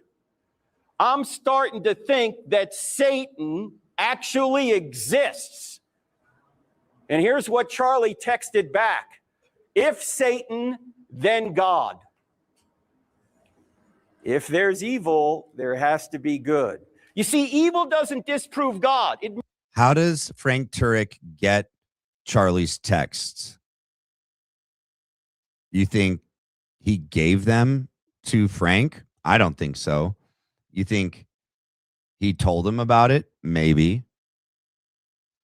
I think it's possible that Erika Kirk is sharing things with Frank. That's what I think. Let me make sure the 15. Going through various troubles because these troubles are going to bring forth patience. Erika Kirk last week was in Dallas at a Make Heaven Crowded tour, and she stood up and quoted this passage. Count it all joy. Count it all joy when someone murders your husband and then demonic forces come out of the woodwork to blame you as if you're somehow complicit in it. And they do this without evidence. Yeah, I'm talking about you, Candace Owens. Do you realize what the Old Testament says? So notice what they're all saying, right? He's attacking Candace. She's demonic, right? And his number one argument, where's the evidence? Where's the evidence? Okay. And you have Graham Allen out there attacking Tucker and Sean, because Sean was recently on a show, as being demonic. It's the pot calling the kettle black. Says about abusing a widow. Exodus 22:22 says, if you abuse a widow or the fatherless, God says, I will hunt you down and kill you with the sword. In Deuteronomy 19, if you accuse somebody of a crime falsely and you're found out, you get the punishment of that crime. So if you falsely accuse someone of murder, you're the one executed. That would shut down the internet. I don't know if you noticed this, but Satan is called by Jesus and the apostles a murderer, liar, accuser, and slanderer who seeks to steal, kill, and destroy. Notice we had a murder on 9/10 of a very effective Christian. And then after the memorial service, what have we had? We've had lies, accusations, and slander seeking to steal, kill, and destroy. He literally can't help himself. People don't believe in the demonic? People don't believe in the demonic? Could it be any more obvious? Says it every time. It's so insane. Paul said, oh my gosh, this guy. None of them are real. They're not real people. They're just acting. They're in these parts that they're playing. Doesn't hurt the person you're mad at. Oh, wait. It's 4440. He doesn't say all things are good. The murder of Charlie Kirk was not good. But it can work together for good. Do you know in that memorial service, there were about 75,000 people in that building. There were about 30 or 40,000 people in the building next to us. There were 110 million people watching online or on TV. And as of November of last year, the last number I got, about 1.2 billion people saw some of that memorial service. Who do you think is giving him that number? The same people that gave Andrew Colvett and Blake Neff the numbers for their halftime show. How many people watched that halftime show? Oh, my goodness, dude. Yes, good can come from evil. When you say good came from this evil, to who? Yeah, to people that gave their life. Yeah. Yeah, but you're also up there profiting, and so is Erika more than anyone in TPUSA, not just profiting financially, but also in power. You guys are accumulating lots of influence and power since Charlie's death, and you hijacked the power that he had earned, that he deserved through the respect. When I say power, I meant his ability to influence individuals. Charlie had the ability to influence people and get them to do things, but he never misused that power, that influence. They 100% are. No, we can't. Why did Charlie Kirk die? Why didn't God stop it? Some people think, well, God turned Trump's head just in time so he didn't die. We don't know if that's the case or not. But let's suppose it is. Why did he allow Trump to live and Charlie Kirk to die? I don't know why, but I know why I don't know why. I don't know where the ripple effect's going. Do you? Yeah. All right. Enough of this guy. Let's see. Oh, this is fascinating, ladies and gentlemen. Let's go here. So this guy, this is Russell Johnson. All right. He is I guess a pastor of a church in Washington. I'm trying to remember, where is it? Does he say it here? Yeah, he does say it. Do you remember the other day when Erika Kirk, well, we already knew that like she was telling Charlie, she admitted it herself on, I think on this same stage, actually. She did. It was on this stage, but it was her video when she got up and spoke, and that she would listen and watch people and send it to Charlie and the team and tell Charlie he needs to speak with them. He needs to have them on. He needs to network with them. Erika is behind the scenes telling Charlie and people, in Charlie's orbit within TPUSA, the Charlie Kirk Show, what to do, who to listen to. This is one of the men that she told Charlie to listen to. This guy is the most fake, the most performative, like televangelist style preacher that I've seen in recent times. I'm sure there's more. I just don't consume those people. I don't listen to or watch anyone like that. And so this is just the one that I've heard because I've watched this event. So first off, he has his hat on the entire time and he's reading his little tablet the entire time. Okay. Not just using it for direction with bullet points and then preaching and speaking to those in attendance. He also is going to perform how he delivers the words, his cadence, his affect, his delivery. It's all performative to evoke a response from those in attendance. He's not up there just letting the word of God be the thing that evokes a response within the person. He is up there trying to perform for people. He wants to be the thing that evokes the response through his performance, much like Erika and the other pastors that they have on this stage. It's just really evident with this guy. Let me go to the first part. Okay. 350.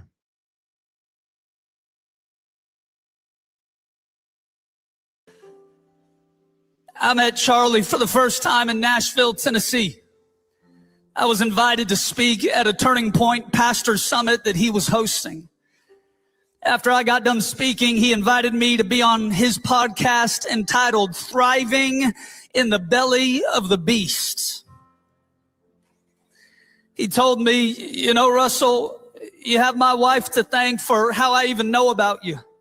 Oh. She started sending me preaching clips of this fiery young guy from Seattle and told me that I needed to bring you out to one of our events. Huh.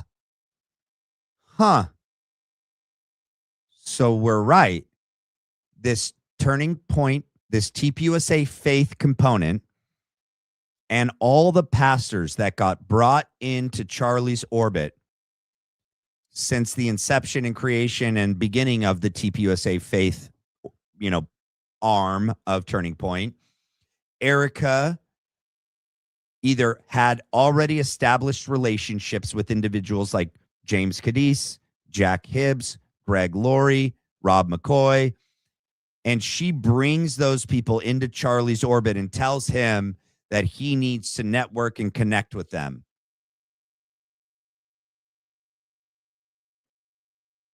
Here's one more. Was Erika Charlie Kirk's handler? I think so. Definitely not Mikey McCoy. Too stupid. I think he had multiple handlers for different things. Erika was handling this faith side component of things. Tyler Bowyer was handling the political side of things. And then Andrew Colvett was handling the media side of things. Threefold. The three of them together, I believe, were handling Charlie Kirk. They just all handled a different component of Charlie. Charlie was involved in faith, in media, and in politics. One couldn't do it all. They all did it together.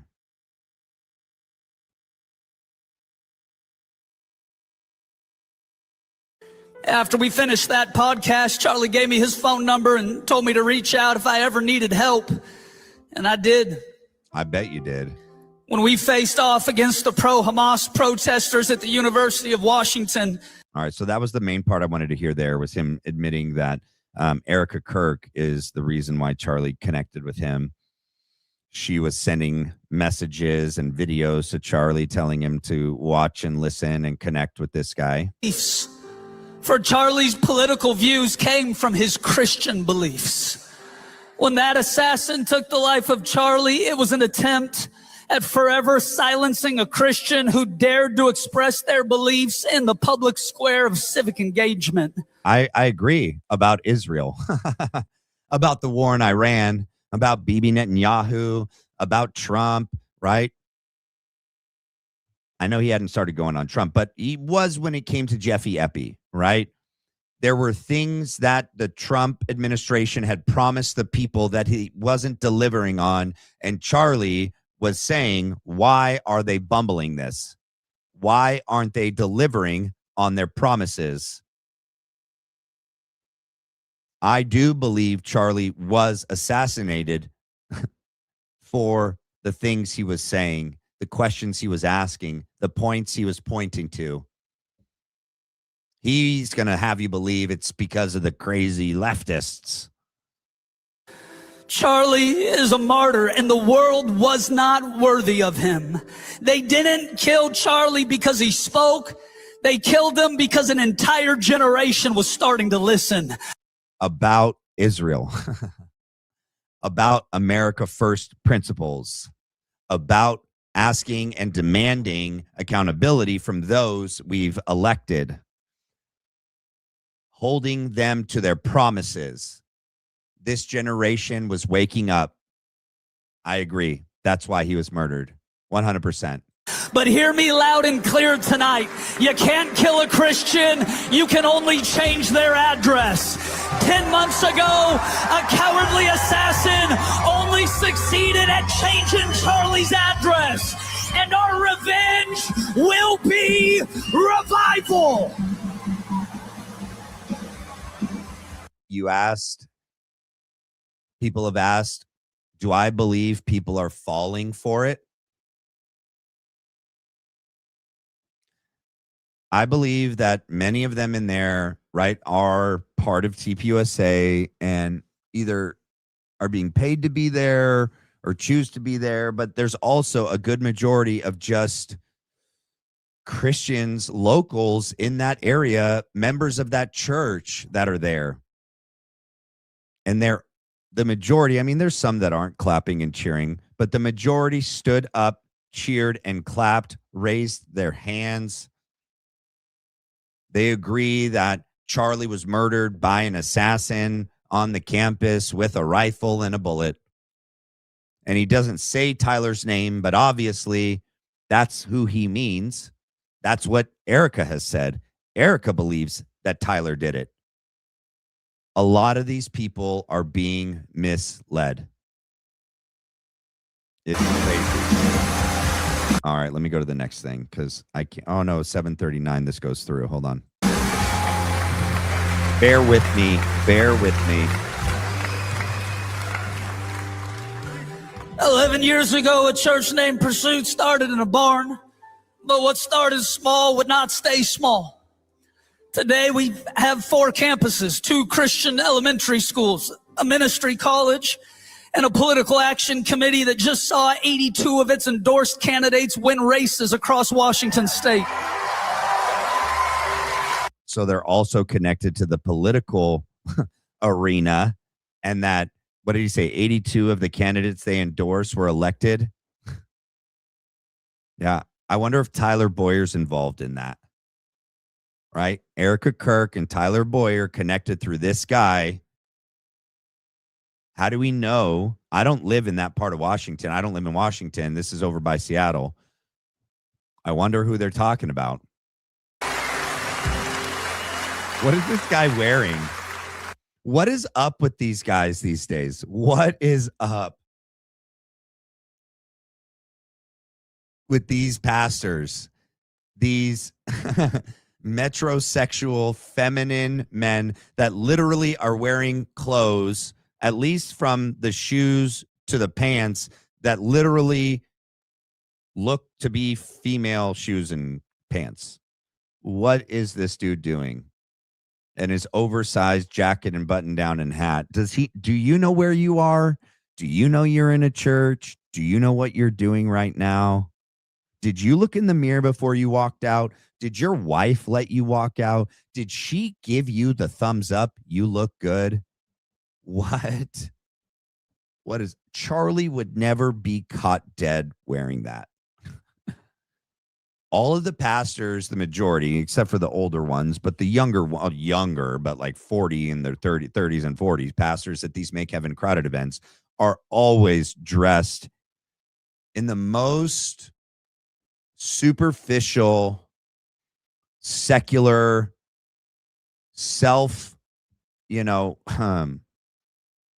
involved way. That's not even the right way to say it. Sometimes when I'm on here, I don't always get the right words, but oh my gosh. But it has not come without cost.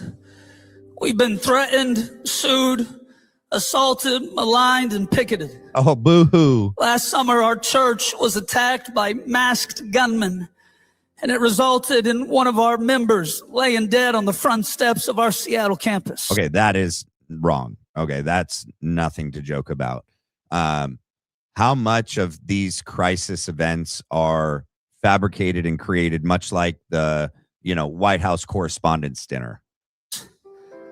Last fall, I watched as my friend Charlie was assassinated on live TV 3 different times in the last 9 months. On live TV, that's the other thing that I wanted to point out is, why do all of these people insist that Charlie was assassinated on live TV? That there was some kind of live stream that people were watching. Does anyone know what he's talking about? No, it wasn't live streamed, not to the public, not to all of us, but Graham Allen and so many other people. I think Dana Laish and others have stated that it was being live streamed. Just like so many others regurgitate that Erika Kirk and Charlie's kids were in attendance, but they weren't. At least not that we know of, not by her own account for where she was supposedly at.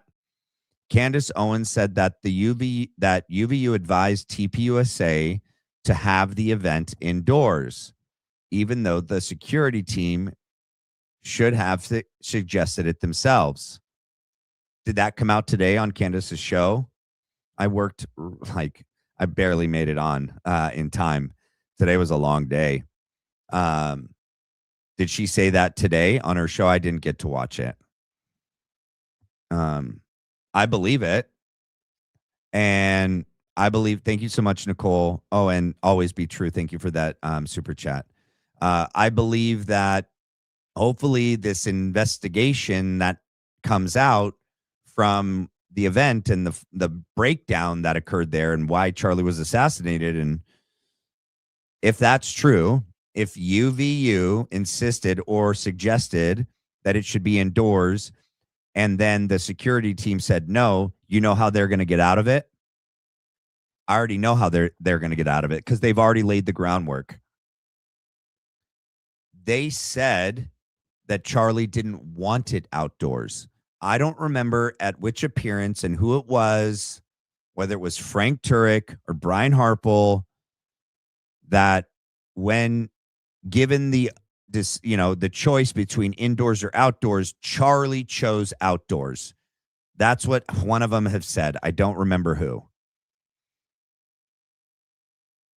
So they're just going to put it on a dead man. They're going to put it on Charlie like they have in the past. Charlie was so brave.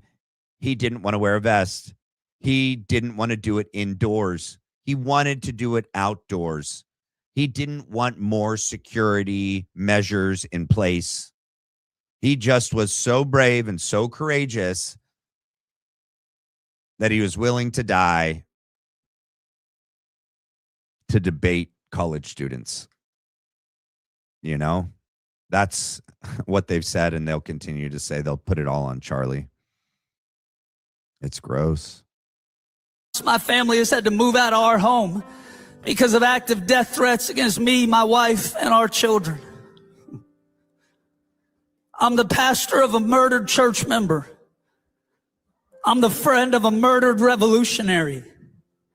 I'm the father of threatened kids. Oh, my goodness. But I'm here to let you know the devil should have killed me when he had a chance. Because tonight we have gathered in Kirkland with thousands of people from the Pacific Northwest who have not bowed their kneel to Baal. And we're getting back everything the devil stole from us. It is so hard to watch. I'm not going to make us do this much longer. Let me get this last one out of the way. 1558. It is so fake and performative.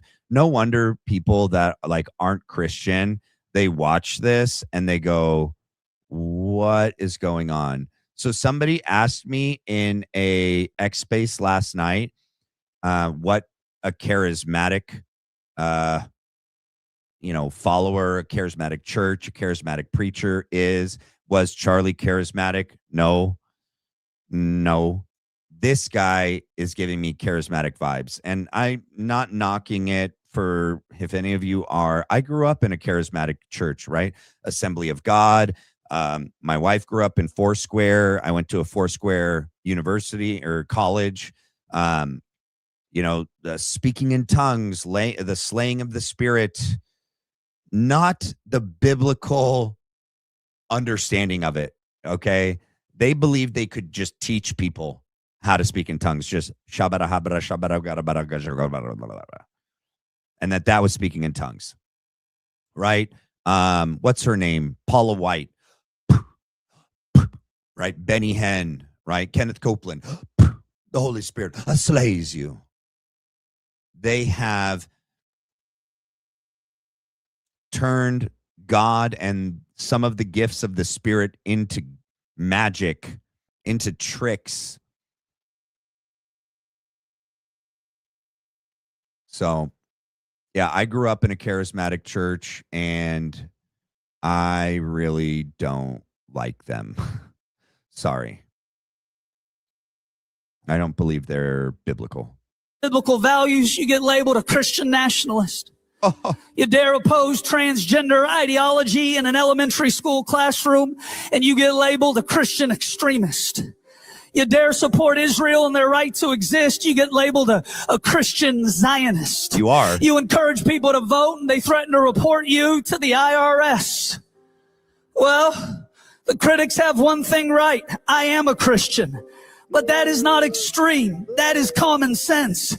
And it seems like we are lacking it in leaps and bounds in our country today. See, the world thinks that they can get the church to shut up by calling us mean names. I've been called racist, but I lead one of the most diverse churches in our region. Toot your I've been horn. called anti-immigrant, but I'm married to one. So it's coming. Somebody put on Google that I'm a multimillionaire. I hope it was prophetic. Oh. But here's the reality. We cannot and will not be bullied into staying silent because the cost of being cowardly is simply too high. I am so tired of being lectured by people who think gender is a construct, abortion is health care, borders are racist, the nuclear family is useless, all the while they're still wearing masks in their car while driving alone, shouting, "Trust the science." So it's coming. It's coming. If you thought that he couldn't go a whole sermon without talking about Candace Owens, like Rob McCoy, you're wrong. Here it is.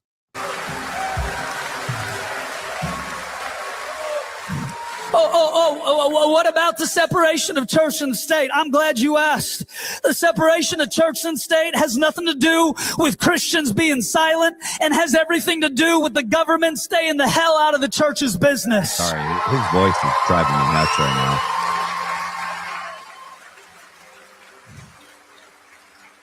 I'm not supporting politicians who believe gender is a construct and biology is make-believe.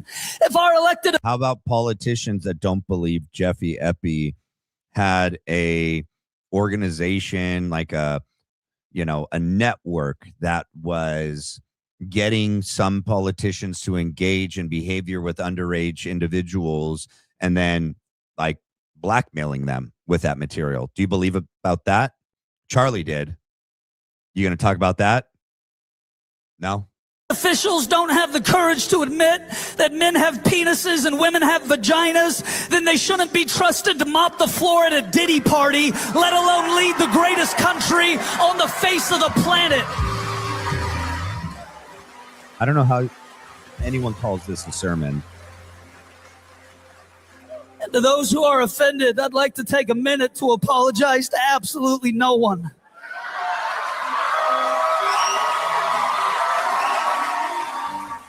So performative, it's insane. Charlie was often quoted as saying, "The future belongs to those who refuse to stay silent." And I make you this solemn promise tonight. We are going to get louder than ever before. Because America is worth saving. Because Charlie's death will not be forgotten. And because God is still in the business of reviving people and turning around regions. But let me give you a warning. Beware of conservatism that is void of Christ. Beware of talking head personalities. Here it is. Who peddle conspiracy theories to their room temperature IQ audiences. That's us. In hopes of generating a few more clicks and a few more dollars for their narcissistic pseudo empires. Beware of modern day Ahabs and Jezebels who sit behind microphones in air conditioned studios, running their podcasts, monetizing tragedy, attempting to depress the people, divide the movement, and stop us from building in this unprecedented era of opportunity. See, the left finds itself in the position it does today. Man, this guy gave me everything that I said was happening, right? He literally hit every point for me. You can't make this up. They're all doing it at the same time, right? Candace Owens, Tucker Carlson are demonic. They're all doing it for clicks, views, and money. Now he's moving on to the evil, crazy left is the enemy, right? So the enemy is the evil, crazy left, and then Podcastistan as Dana Loesch, or what's the other one that Bibi Netanyahu coined? The woke Reich. He thought he was so clever. Somebody told him to say that. He didn't think that up. Probably Andrew Kolva is in a text thread with Bibi Netanyahu and Miriam Adelson. And Here he is. Andrew's like, you should say that we're fighting the woke Reich. BB's like, that's good. I'm going to say it like I made it up myself. BB's not smart enough. Plus, it's a stupid thing anyway. The woke Reich. Oh, it's got a connection to the Germans and the National Socialists. Wow. So smart. Thank you so much, Jay Cookie. KB in the USA. Love the BLB. This podcast always gives me good vibes. I'm heavy on the vibes in this crazy day and age. Thank you for all you do, Matt. Christ is King. Thank you so much, KB in the USA. Yeah, I definitely, you know what? I don't like even try. I've never had any experience in this arena. All I've ever done every time I turn on the camera is just be myself. And this is who I am off camera. Maybe down the line, I can film little things behind the scenes of me that give you guys a peek behind the curtain that this is just me. This is who I am. If you were to ask my wife and my brother-in-law, my father-in-law, this is just me being me. And one of the things, for those of you that weren't here yesterday for the members only live, and I feel a lot more composed today, especially having 627 people here. I better keep it that way. Before I do, can I ask you guys to do me a favor, please? And please hit the like and the subscribe. It's the best way to help support me and this channel and this community. It's a free little beep. Appreciate it. Thank you, guys. So I have no problem admitting that,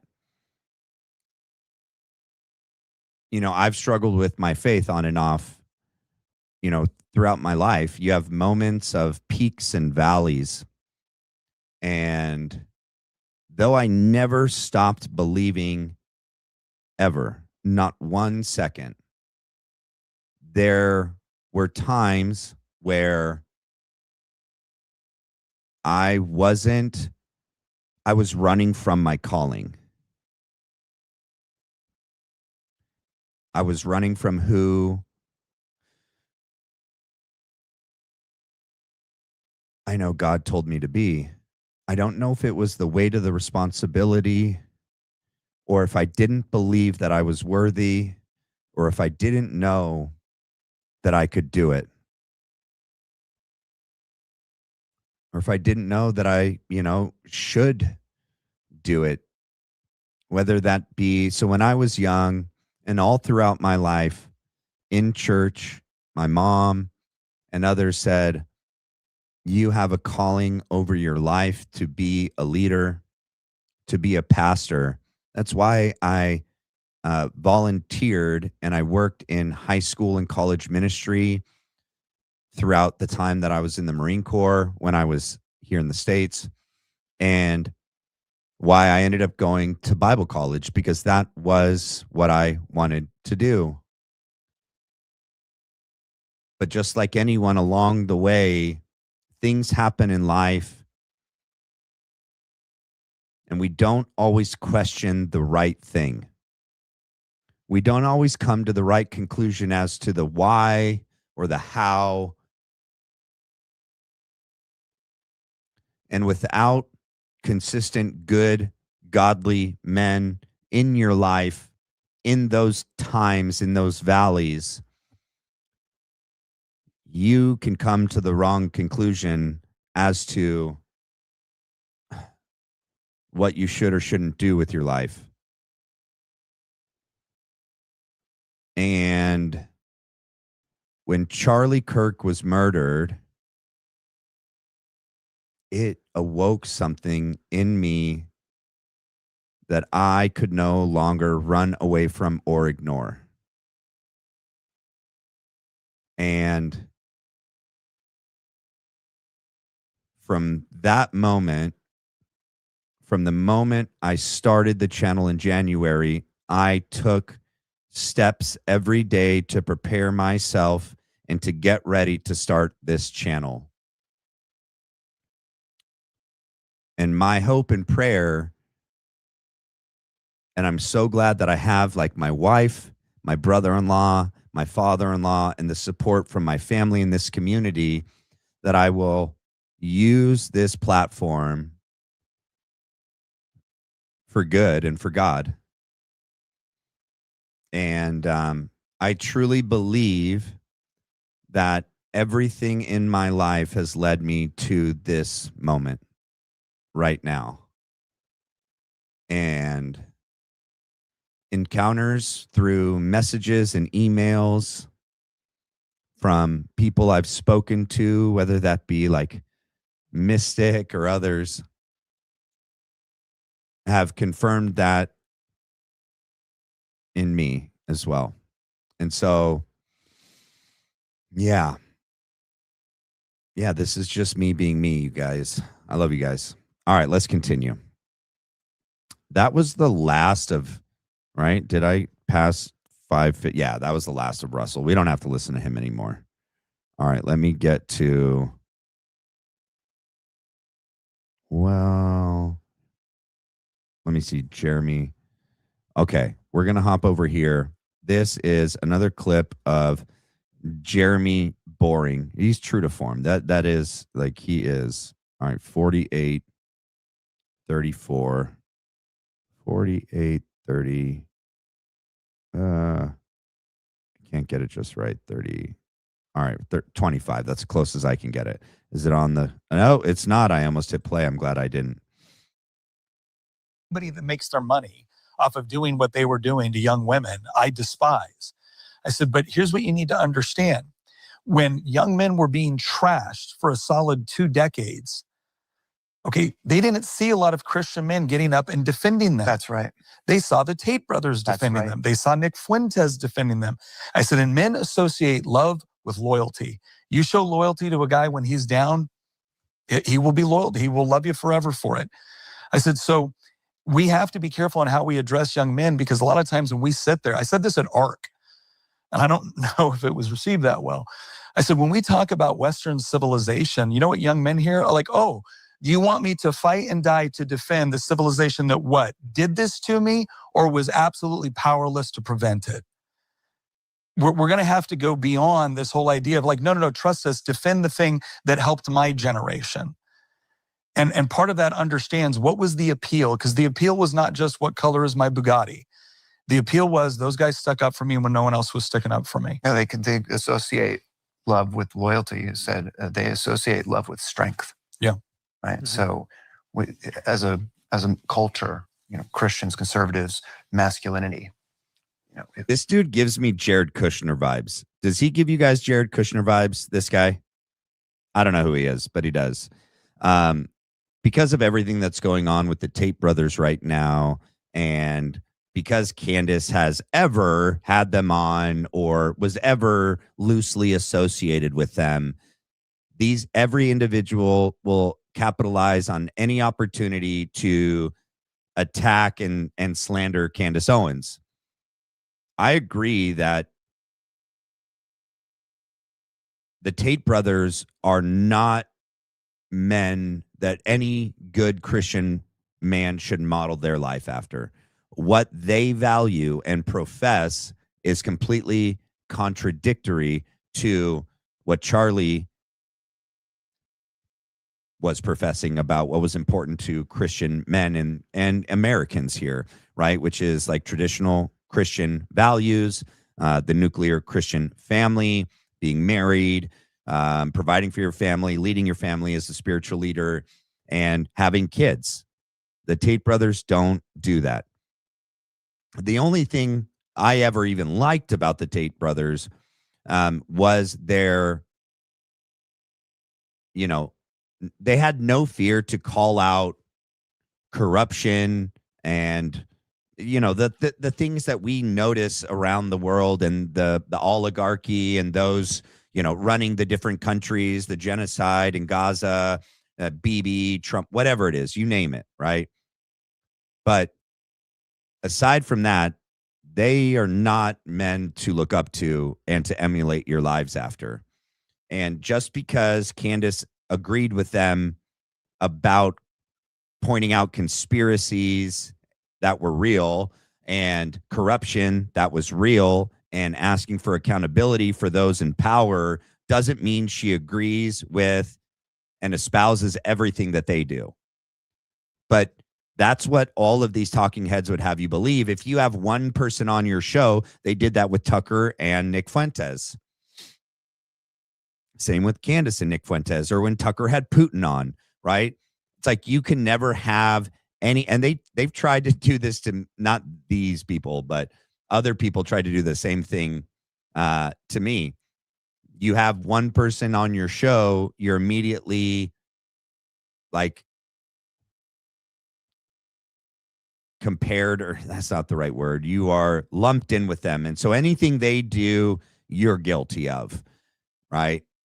And it's like they conflate the two.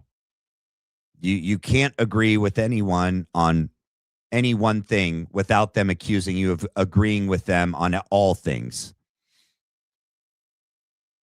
But so here, these guys are going to attack Candace Owens.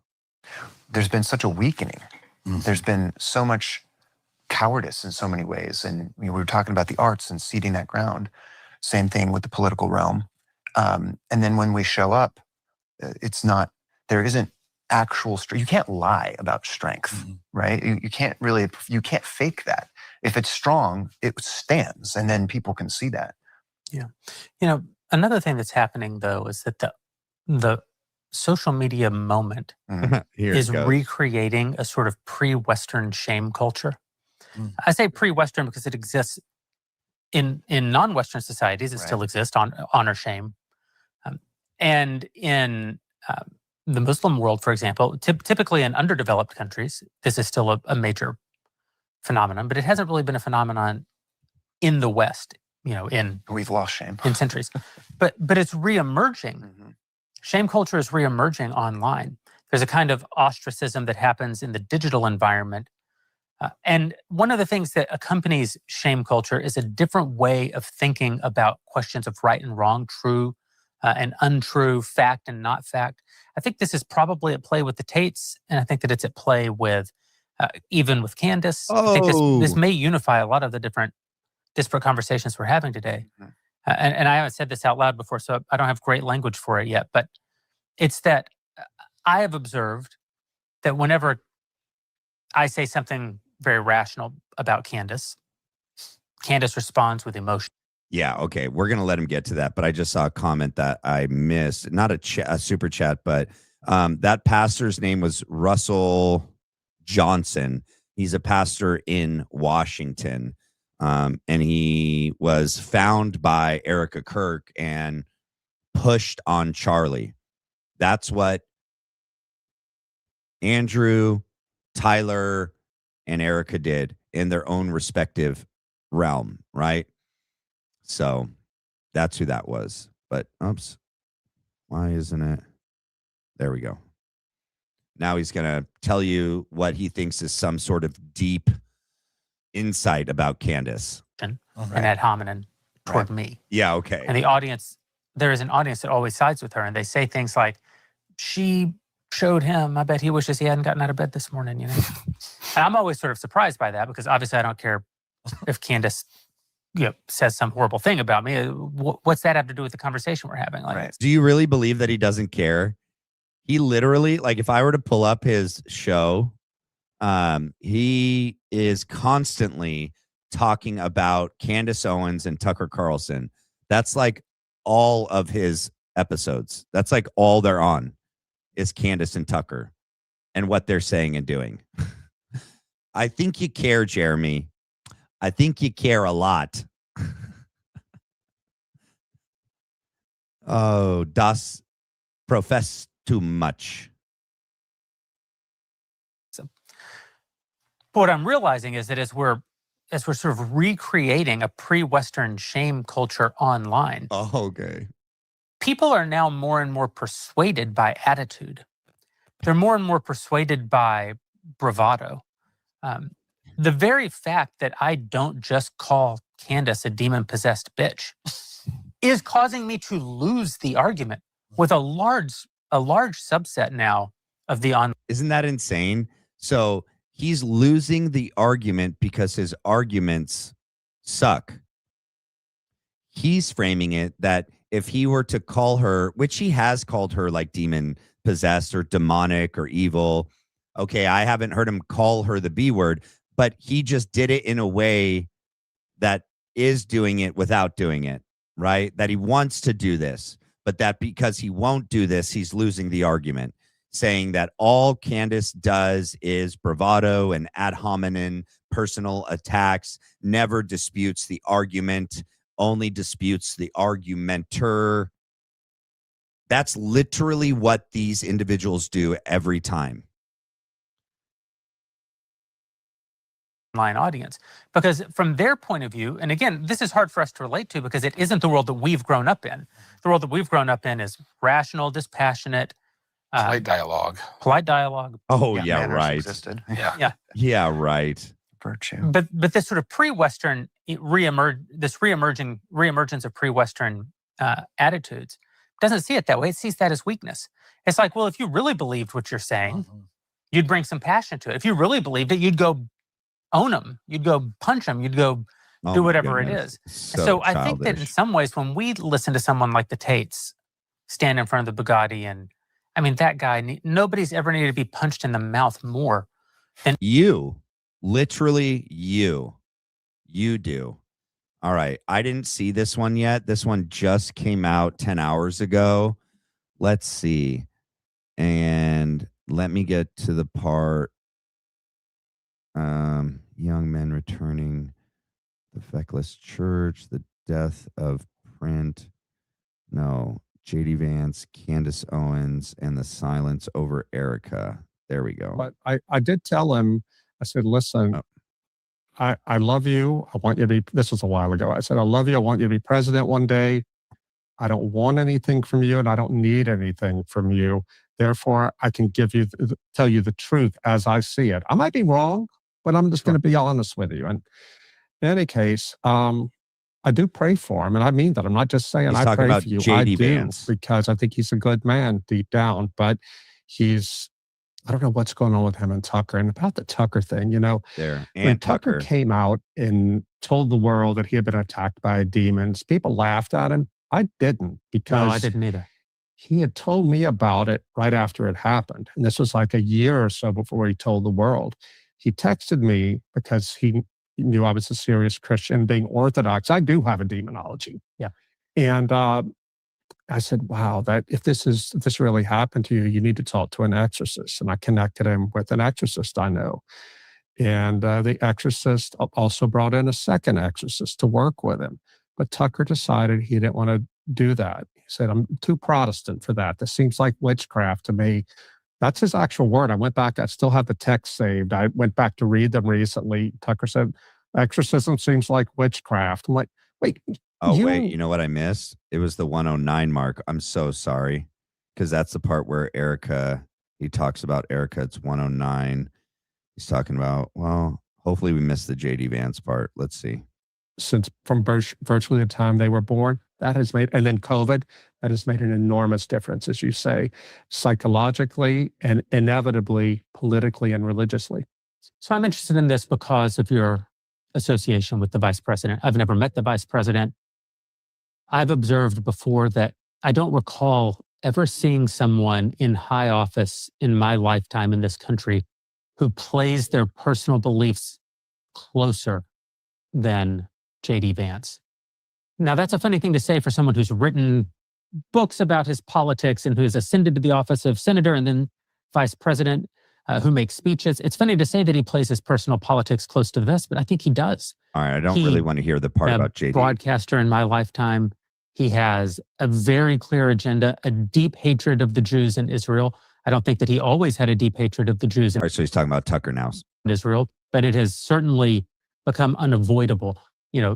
If you pull up the last 100 episodes of Tucker's show, you're going to struggle to find 10 of them that aren't on like headline on questions of American support for Israel or historical Judaism.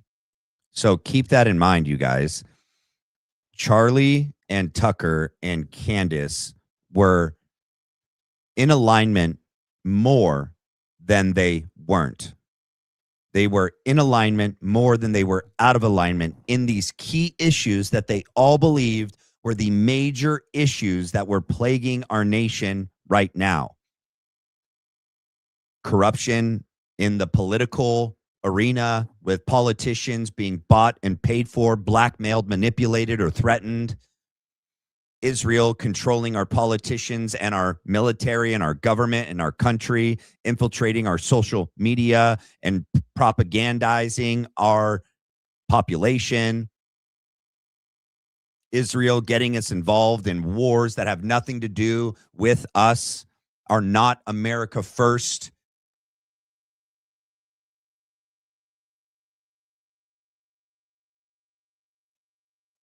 If Charlie Kirk were still around, he would be doing what Candace and Tucker are doing right now. The three of them together would have sped this whole process up so much faster, because they can discredit Tucker and Candace, and they have, and they'll continue to.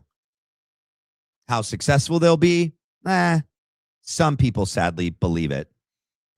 There's no way they could have gotten away with that with Charlie Kirk. They were trying to. They were trying to call him an anti-Semite. They were trying to call him a Nazi. That he was like leading the Hitler Youth of this country through TPUSA. It was backfiring, because no one believed that about Charlie. Nobody. The crazy left. Whatever. That's not who Israel was concerned about losing support from.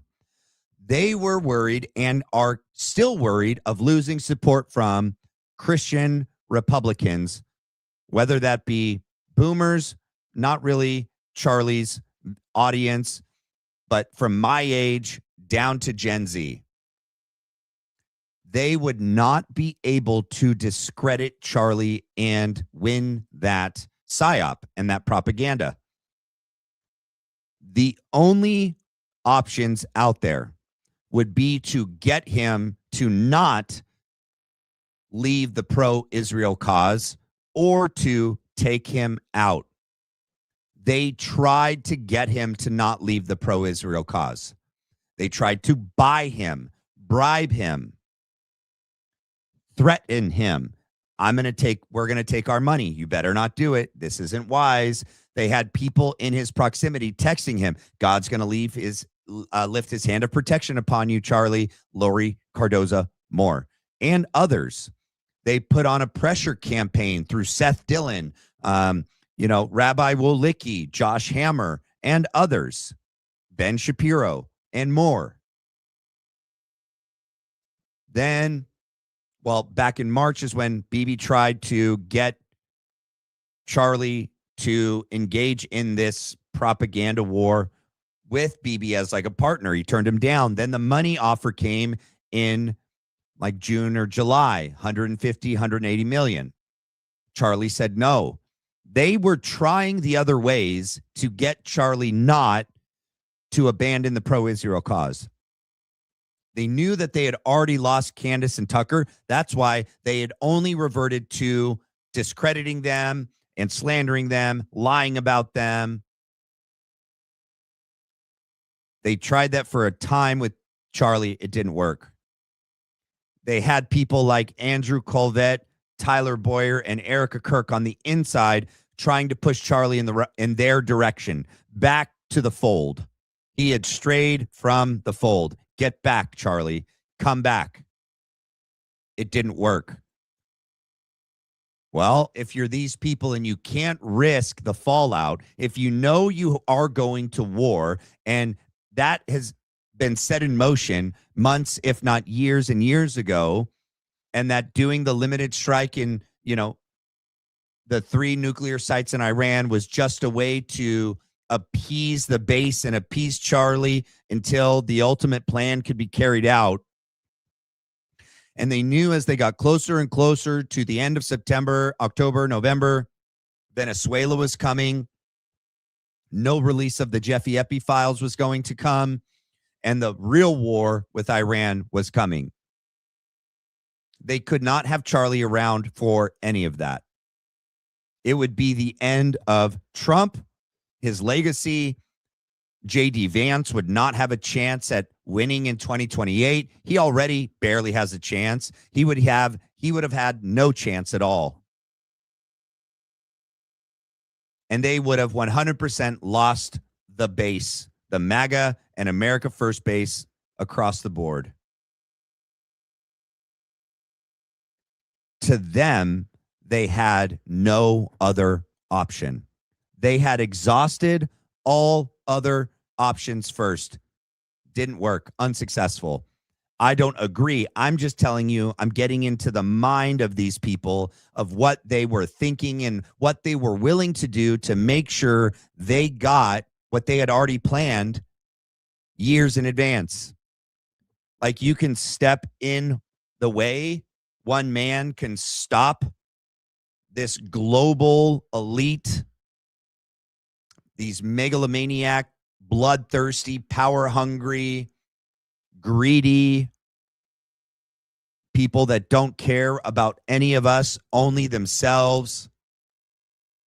Charlie stood in the way of immense fortune that was coming Trump's way, Bibi's way, and so many others, Howard Lutnick, Jared Kushner, so many people were going to profit off of this war in Gaza, the rebuilding of Palestine, not to mention the Greater Israel Project. We have already been in the process of the Greater Israel Project for decades.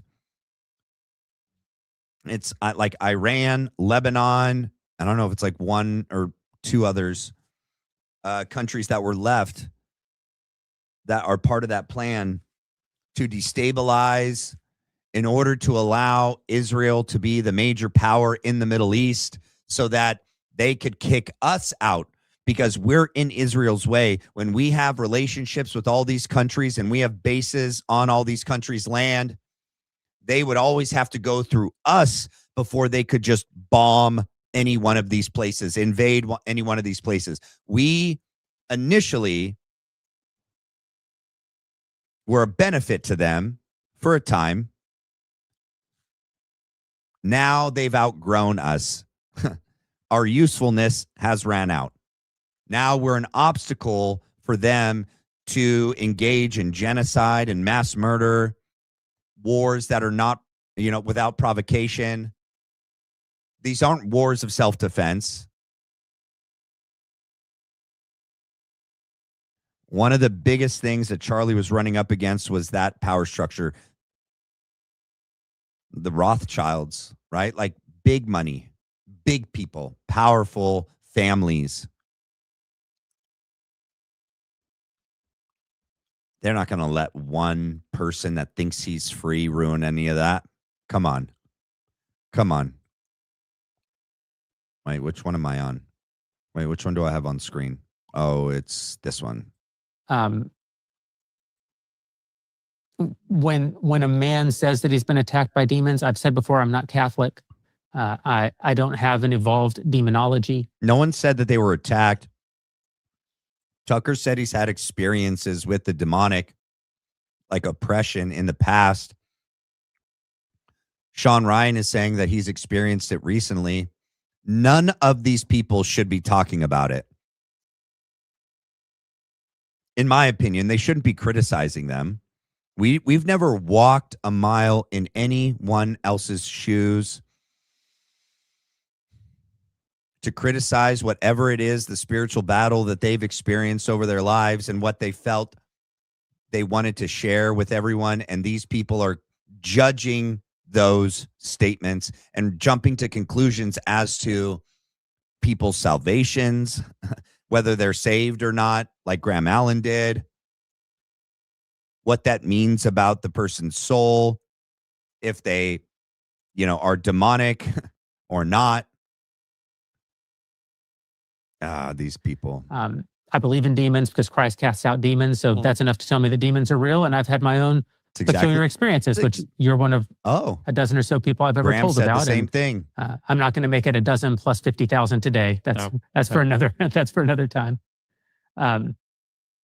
So I believe in demons, but I don't claim any sort of expertise or well-developed theology around it. But if a man says that he's physically mauled by demons, and within a year becomes one of the most outspoken voices for anti-Semitism on the planet, I don't know. I'm not inclined to doubt him. Right. I'm not inclined to doubt him. Okay, so if you're labeled an anti-Semite, like Elon Musk was labeled, like Charlie Kirk was labeled, if you don't support the genocide that Israel is engaging in Gaza and Palestine, that means you are demonic and you're demonically possessed now by Jeremy's point. Gosh, dude. They're all doing the same. They're all saying the same thing. They got their marching orders. They got their talking points. Here they are. It's Monday. They got to hit it while the iron's hot. And the vice presidents, I've defended JD Vance in the past by saying I understand not that poor little dog attacking a friend. Look at publicly. How cute that dog is. I want to rescue that dog. Mystic, we should mount up. We should rescue this dog. Jeremy does not deserve this dog. It's a cute little doggy. Friendship is a high value, a very high value to me. He's fallen but this over. Is public life with high stakes and high consequences Very to our high coalition stakes. right now. And JD Vance has done nothing to distance himself publicly from Tucker as his remarks have become more and more aberrant. Oh. I'm deeply concerned that JD seems to save his most vicious attacks for supporters of Israel in this country and evangelical supporters of Israel in this country, and has almost no criticisms whatsoever for these sort of post-liberal forces operating in the country, the forces that are most dividing the country. He's been a great friend. I don't know this personally, but I have the same information everyone else does. I believe JD's been a great friend to TPUSA and to Erika Kirk since the assassination of Charlie Kirk. I think it speaks very well of him. His behavior has been very admirable. Oh, it's been beneficial to him. Yeah, you're right. You're right. It's been politically expedient for JD Vance and Trump to support Erika Kirk and TPUSA. You got it. And yet he's had almost nothing to say in contravention of the voices that are disparaging her at a level Candace of Owens. How can you be silent and How be a can you friend be of silent? Erika Kirk? the greatest act of public defamation maybe in American history. Oh my gosh. And as I have said, That's literally what like Andrew and who else said that last week? Someone said that Erika Kirk is the most defamed person in history. In history. In all history. Or even if they say American history, it doesn't matter. It's such a lie. It's so stupid. It's unreal. Satan is the accuser. Candace is accusing innocent people of murder. And the Bible calls us to care for the widows, and she's disparaged a widow at a level that we've never seen. It's very troubling that the vice president hasn't weighed in on any of these topics. And one might say, at a very practical level, his job is to defend the policies of the president of the United States and to defend keep Erika the Trump Kirk. coalition together. And the Trump coalition is a very broad coalition TPUSA. that includes Tucker Carlson and Ben Shapiro. But I just don't think that's true anymore. Well, not Tucker anymore. Tucker's openly opposed to. Okay, the people that support Trump were all never Trumpers. Okay, they all were. Okay, I know Lindsey Graham is gone, but Ted Cruz, Marco Rubio, who else? Ben Shapiro. They all were never Trumpers, man. And when the actual MAGA individuals like Marjorie Taylor Greene, Charlie Kirk, Massey, Candace Owens, Tucker Carlson, if I said that already, I didn't mean to,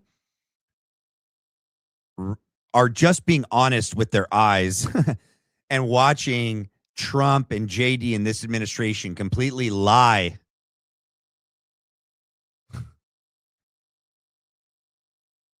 It's blatant corruption. It's so evil.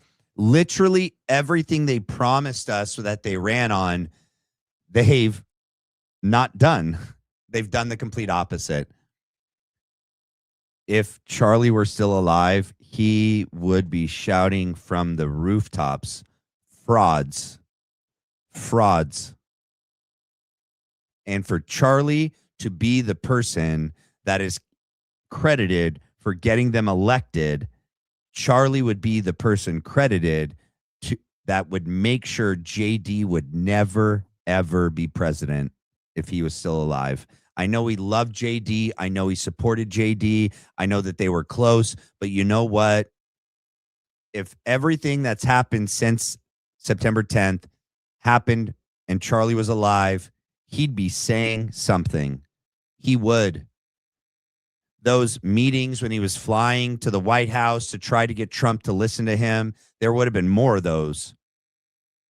There would have been many.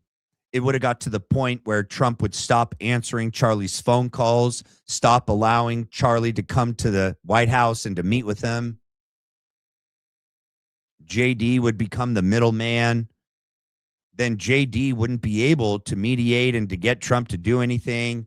That would damage their relationship. Even though I know JD's not responsible for anything that Trump says or does, he is the vice president. Trump doesn't have another, presidency to run for. JD does. Charlie would be advising him, you better distance yourself from this. You either get him to do what he promised, or you need to distance yourself from this, or you'll never be president.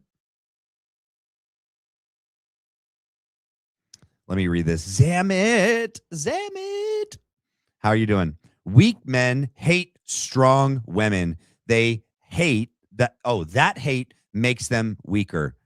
1,000,000%. Always coming in with the truth, Zammit. Love your super chats. Always be true. Just to suggest to this great community to check out In Cahoots podcast.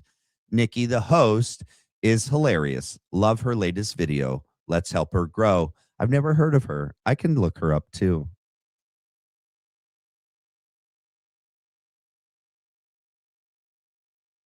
I'll look her up. And we got K-Jax gifted 10 Black Line Brief memberships. Thank you, K-Jax. One thing that I, have promised is no matter how big I grow, I'm never going to make my memberships $12.99, $13.99, $14.99. I'm never going to do that. That would be like me saying that I'm providing the same kind of service as like Disney Plus, HBO, Netflix. It's insane. Especially because most communities only give like one member live a week or less. If I ever have to increase it, it would be like $1 or a couple dollars for each one. But I don't even foresee me doing that. Because the bigger I grow, the more people that could be members at that price, I would still be doing just fine. And for me, it's not about the money. It's about allowing as many people to be part of the community as possible. And in this day and age, who the frick has enough money to spend $13 a month on a membership to a YouTube channel? I don't. That's for sure. So thank you for giving those 10 Black Line Brief memberships. That was very, very generous of you. Thank you. Cahoots. Oh, Jim Carrey, you just subscribed to Cahoots? Oh, cool. Yeah, I know Baron is $12.99. It's insane.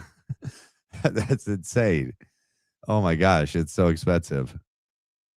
To each his own. To each his own. I do not judge. I'm just telling you what I will do and what I will not do. Let me get back to the demon whisperer, Jeremy Boring. The behavior of the actions of the administration. Candace says that she'll never vote Republican again.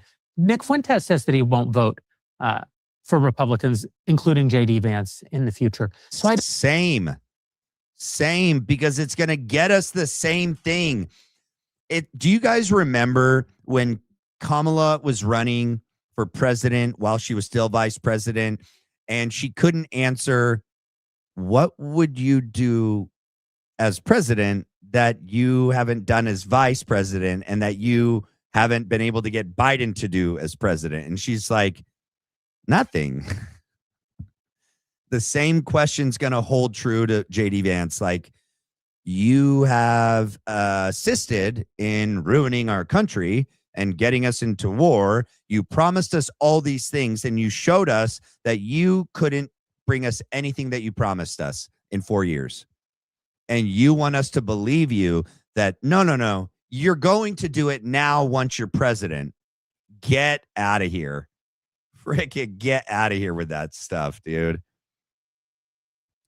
What I said earlier is that it's just the lesser of two evils. You're choosing so that your enemy, your opponent, doesn't win. It's not that you actually believe that JD or whoever is propped up as our candidate is going to deliver in their promises for us.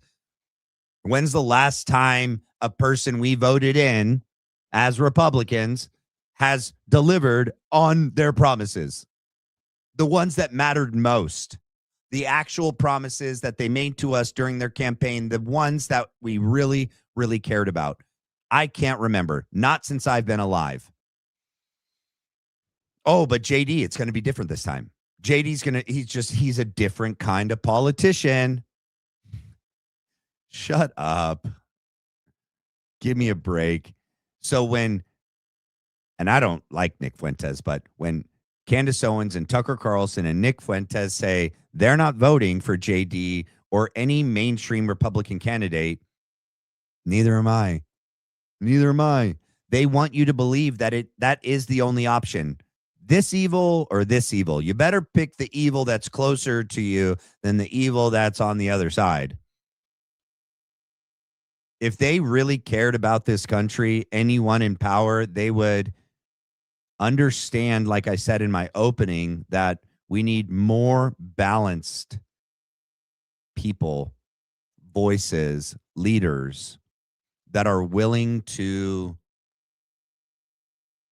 actually serve the people. What a foreign idea. Give the people what they voted for. Don't know exactly what if he is in fact trying to preserve a coalition, I don't know what coalition it is. Oh, I don't either. I mean, and a lot of people think I have some sort of deep channel. Well, I'm hoping you do. I don't. Well, I mean, when he became vice president, I sent him congratulations, and he told me, he said, our relationship will have to change. I understand that. He's vice president now, and that's just how it goes. He's like number two. Yeah. But after that November meeting where we disagreed, I just never heard from him again. He didn't answer my text, and that was like 7-8 months ago, and that's his choice, But I did tell him. I said, listen. What is this guy wearing with his mustard socks and his white pants and his this guy? And look at who's sitting across from him, his little boots and his little pants, his little jacket. I can't with these guys. Holy smokes. Let me see how the new Christian can start learning about the Bible. Let's do this.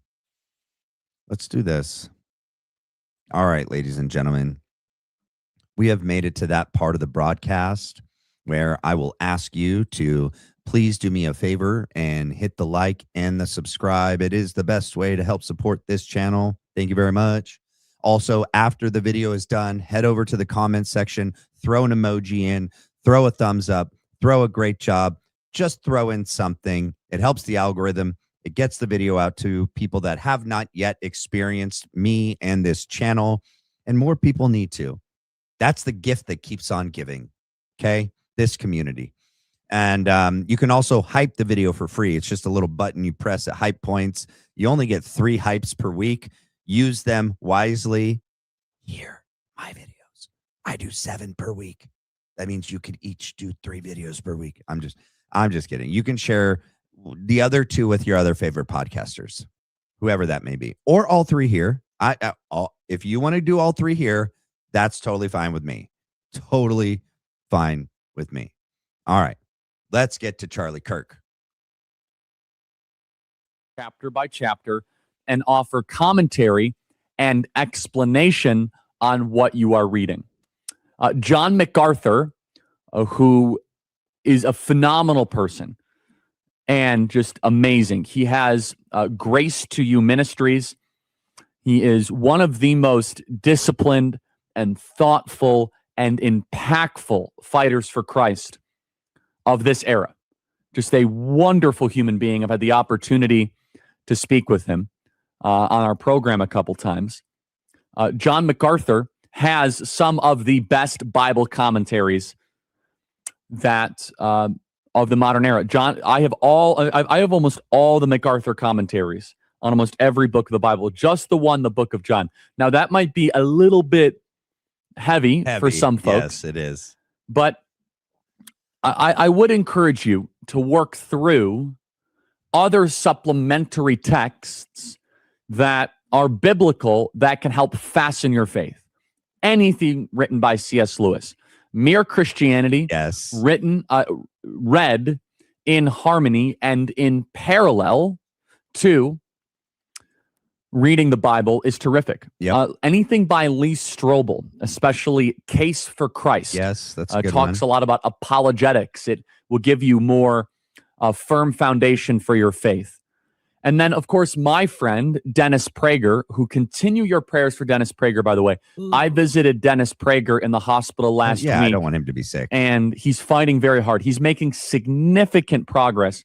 He is in a much better position than he was back when I saw him in December. He's in a far better position. But still, keep that legend in your prayers. He wrote something called the Rational Bible. Genesis, Exodus. He hasn't yet published Leviticus, but I told him in the Bible, I told him in the hospital, you better get that last of the Bible commentary series done, and he was very supportive of that. He has Numbers and then Deuteronomy. Genesis, written. So do you think Andrew Colvett and Blake Neff are anything like Charlie? Do you? Do you really? I don't. Not at all. Not at all. I want to hear this one too. Hold on. Oh, boop. They're doing a great job. So the spirit of this night is all about worshiping our Creator. Now, some of you here tonight might have some ideas about Christianity. It's like, oh, I grew up in a Christian school and I don't like the rules and I like this, but Charlie told me to show up and I'm just going to sit here. So tonight I want you to open your heart and open your mind and say, I'm going to entertain, even just because somebody told me, this idea that there is a God and you are not him and that God loves you. Those 3 things. That there is a God, you are not him, and that God loves you. Amen. Those 3 things. Now, as you can see in my shirt here I am. It is something that we are repeating at TPUSA Faith. And, you know, I listen to podcasts and read the word, and I just was thinking, I was like, boy, what does God want this theme of 2024 to be? And it's kept on repeating and repeating and repeating as I would read in my devotionals and read in my Bible. This idea of, Lord, use me. Here I am. Lord, use me as an instrument for your will. Now, oh, is this that famous statement that Erika Kirk talks about? When Charlie Kirk said this in 2023, and she was like mad or scared or shocked that he said it, because she supposedly knew that when he said that God was going to use him in his way. She said this when talking about his death and his assassination, and that was the culmination of this statement. that when Charlie made this statement, the final culmination of that was Charlie's assassination.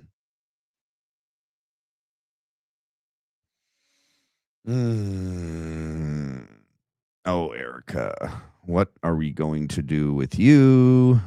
One of the things that I think is so important to remember, as we just had that incredible worship, is that we worship a loving God who allows us to be here on this planet to do his will here on earth.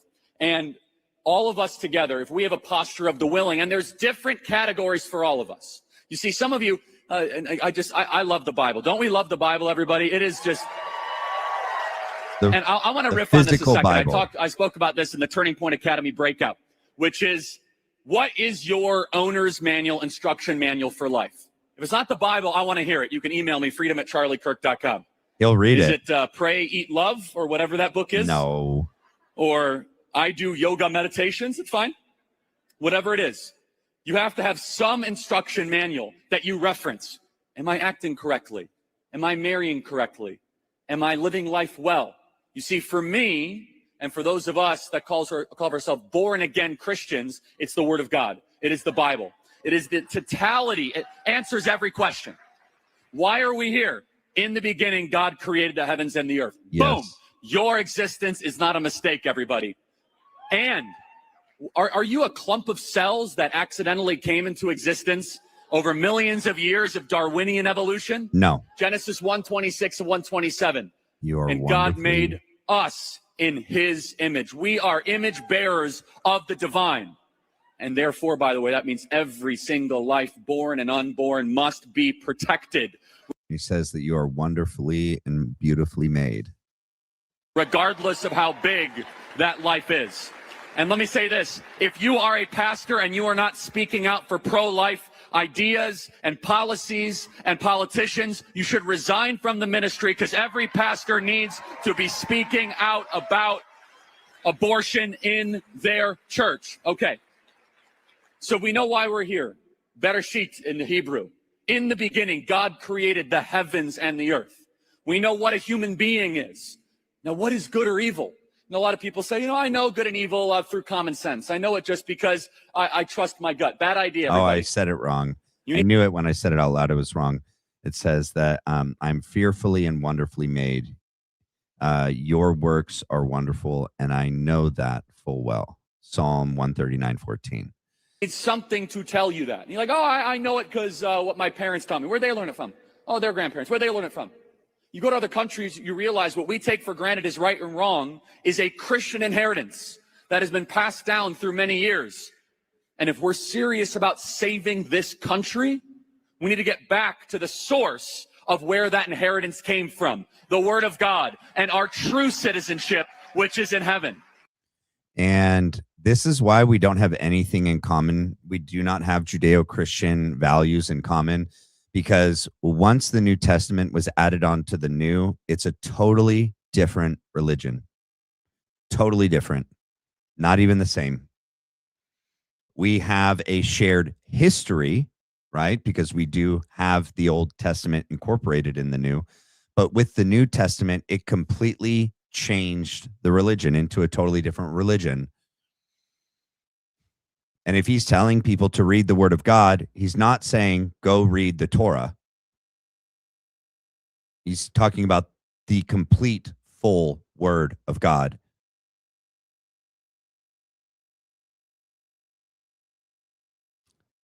And in fact, I firmly believe that, rabbinic Judaism and Christianity are in conflict with one another.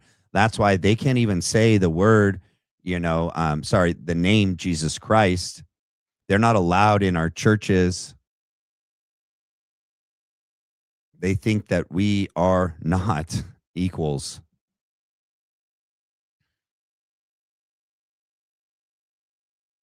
And I think, that's the struggle that Charlie had with having supported the people of Israel for as long as he did, and what he was coming to realize was this specific group of, individuals that were running the country that were Jewish, but that were really, really evil.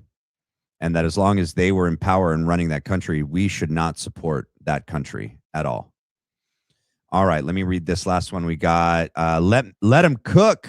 Thank you, UPS wifey.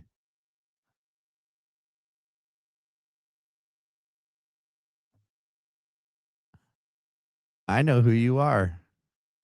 Thank you. I know who you are. I recognize that picture. Thank you. That was very nice. I'm glad you joined. So cool. All right. Ladies and gentlemen, thank you so much for your time tonight. I hope that you enjoyed the show. I hope that you will be here tomorrow. God bless you guys from the bottom of my heart. I appreciate all of you, and thank you for being here and supporting me every chance you can. Love you guys. God bless you guys. Have a great night. Bye.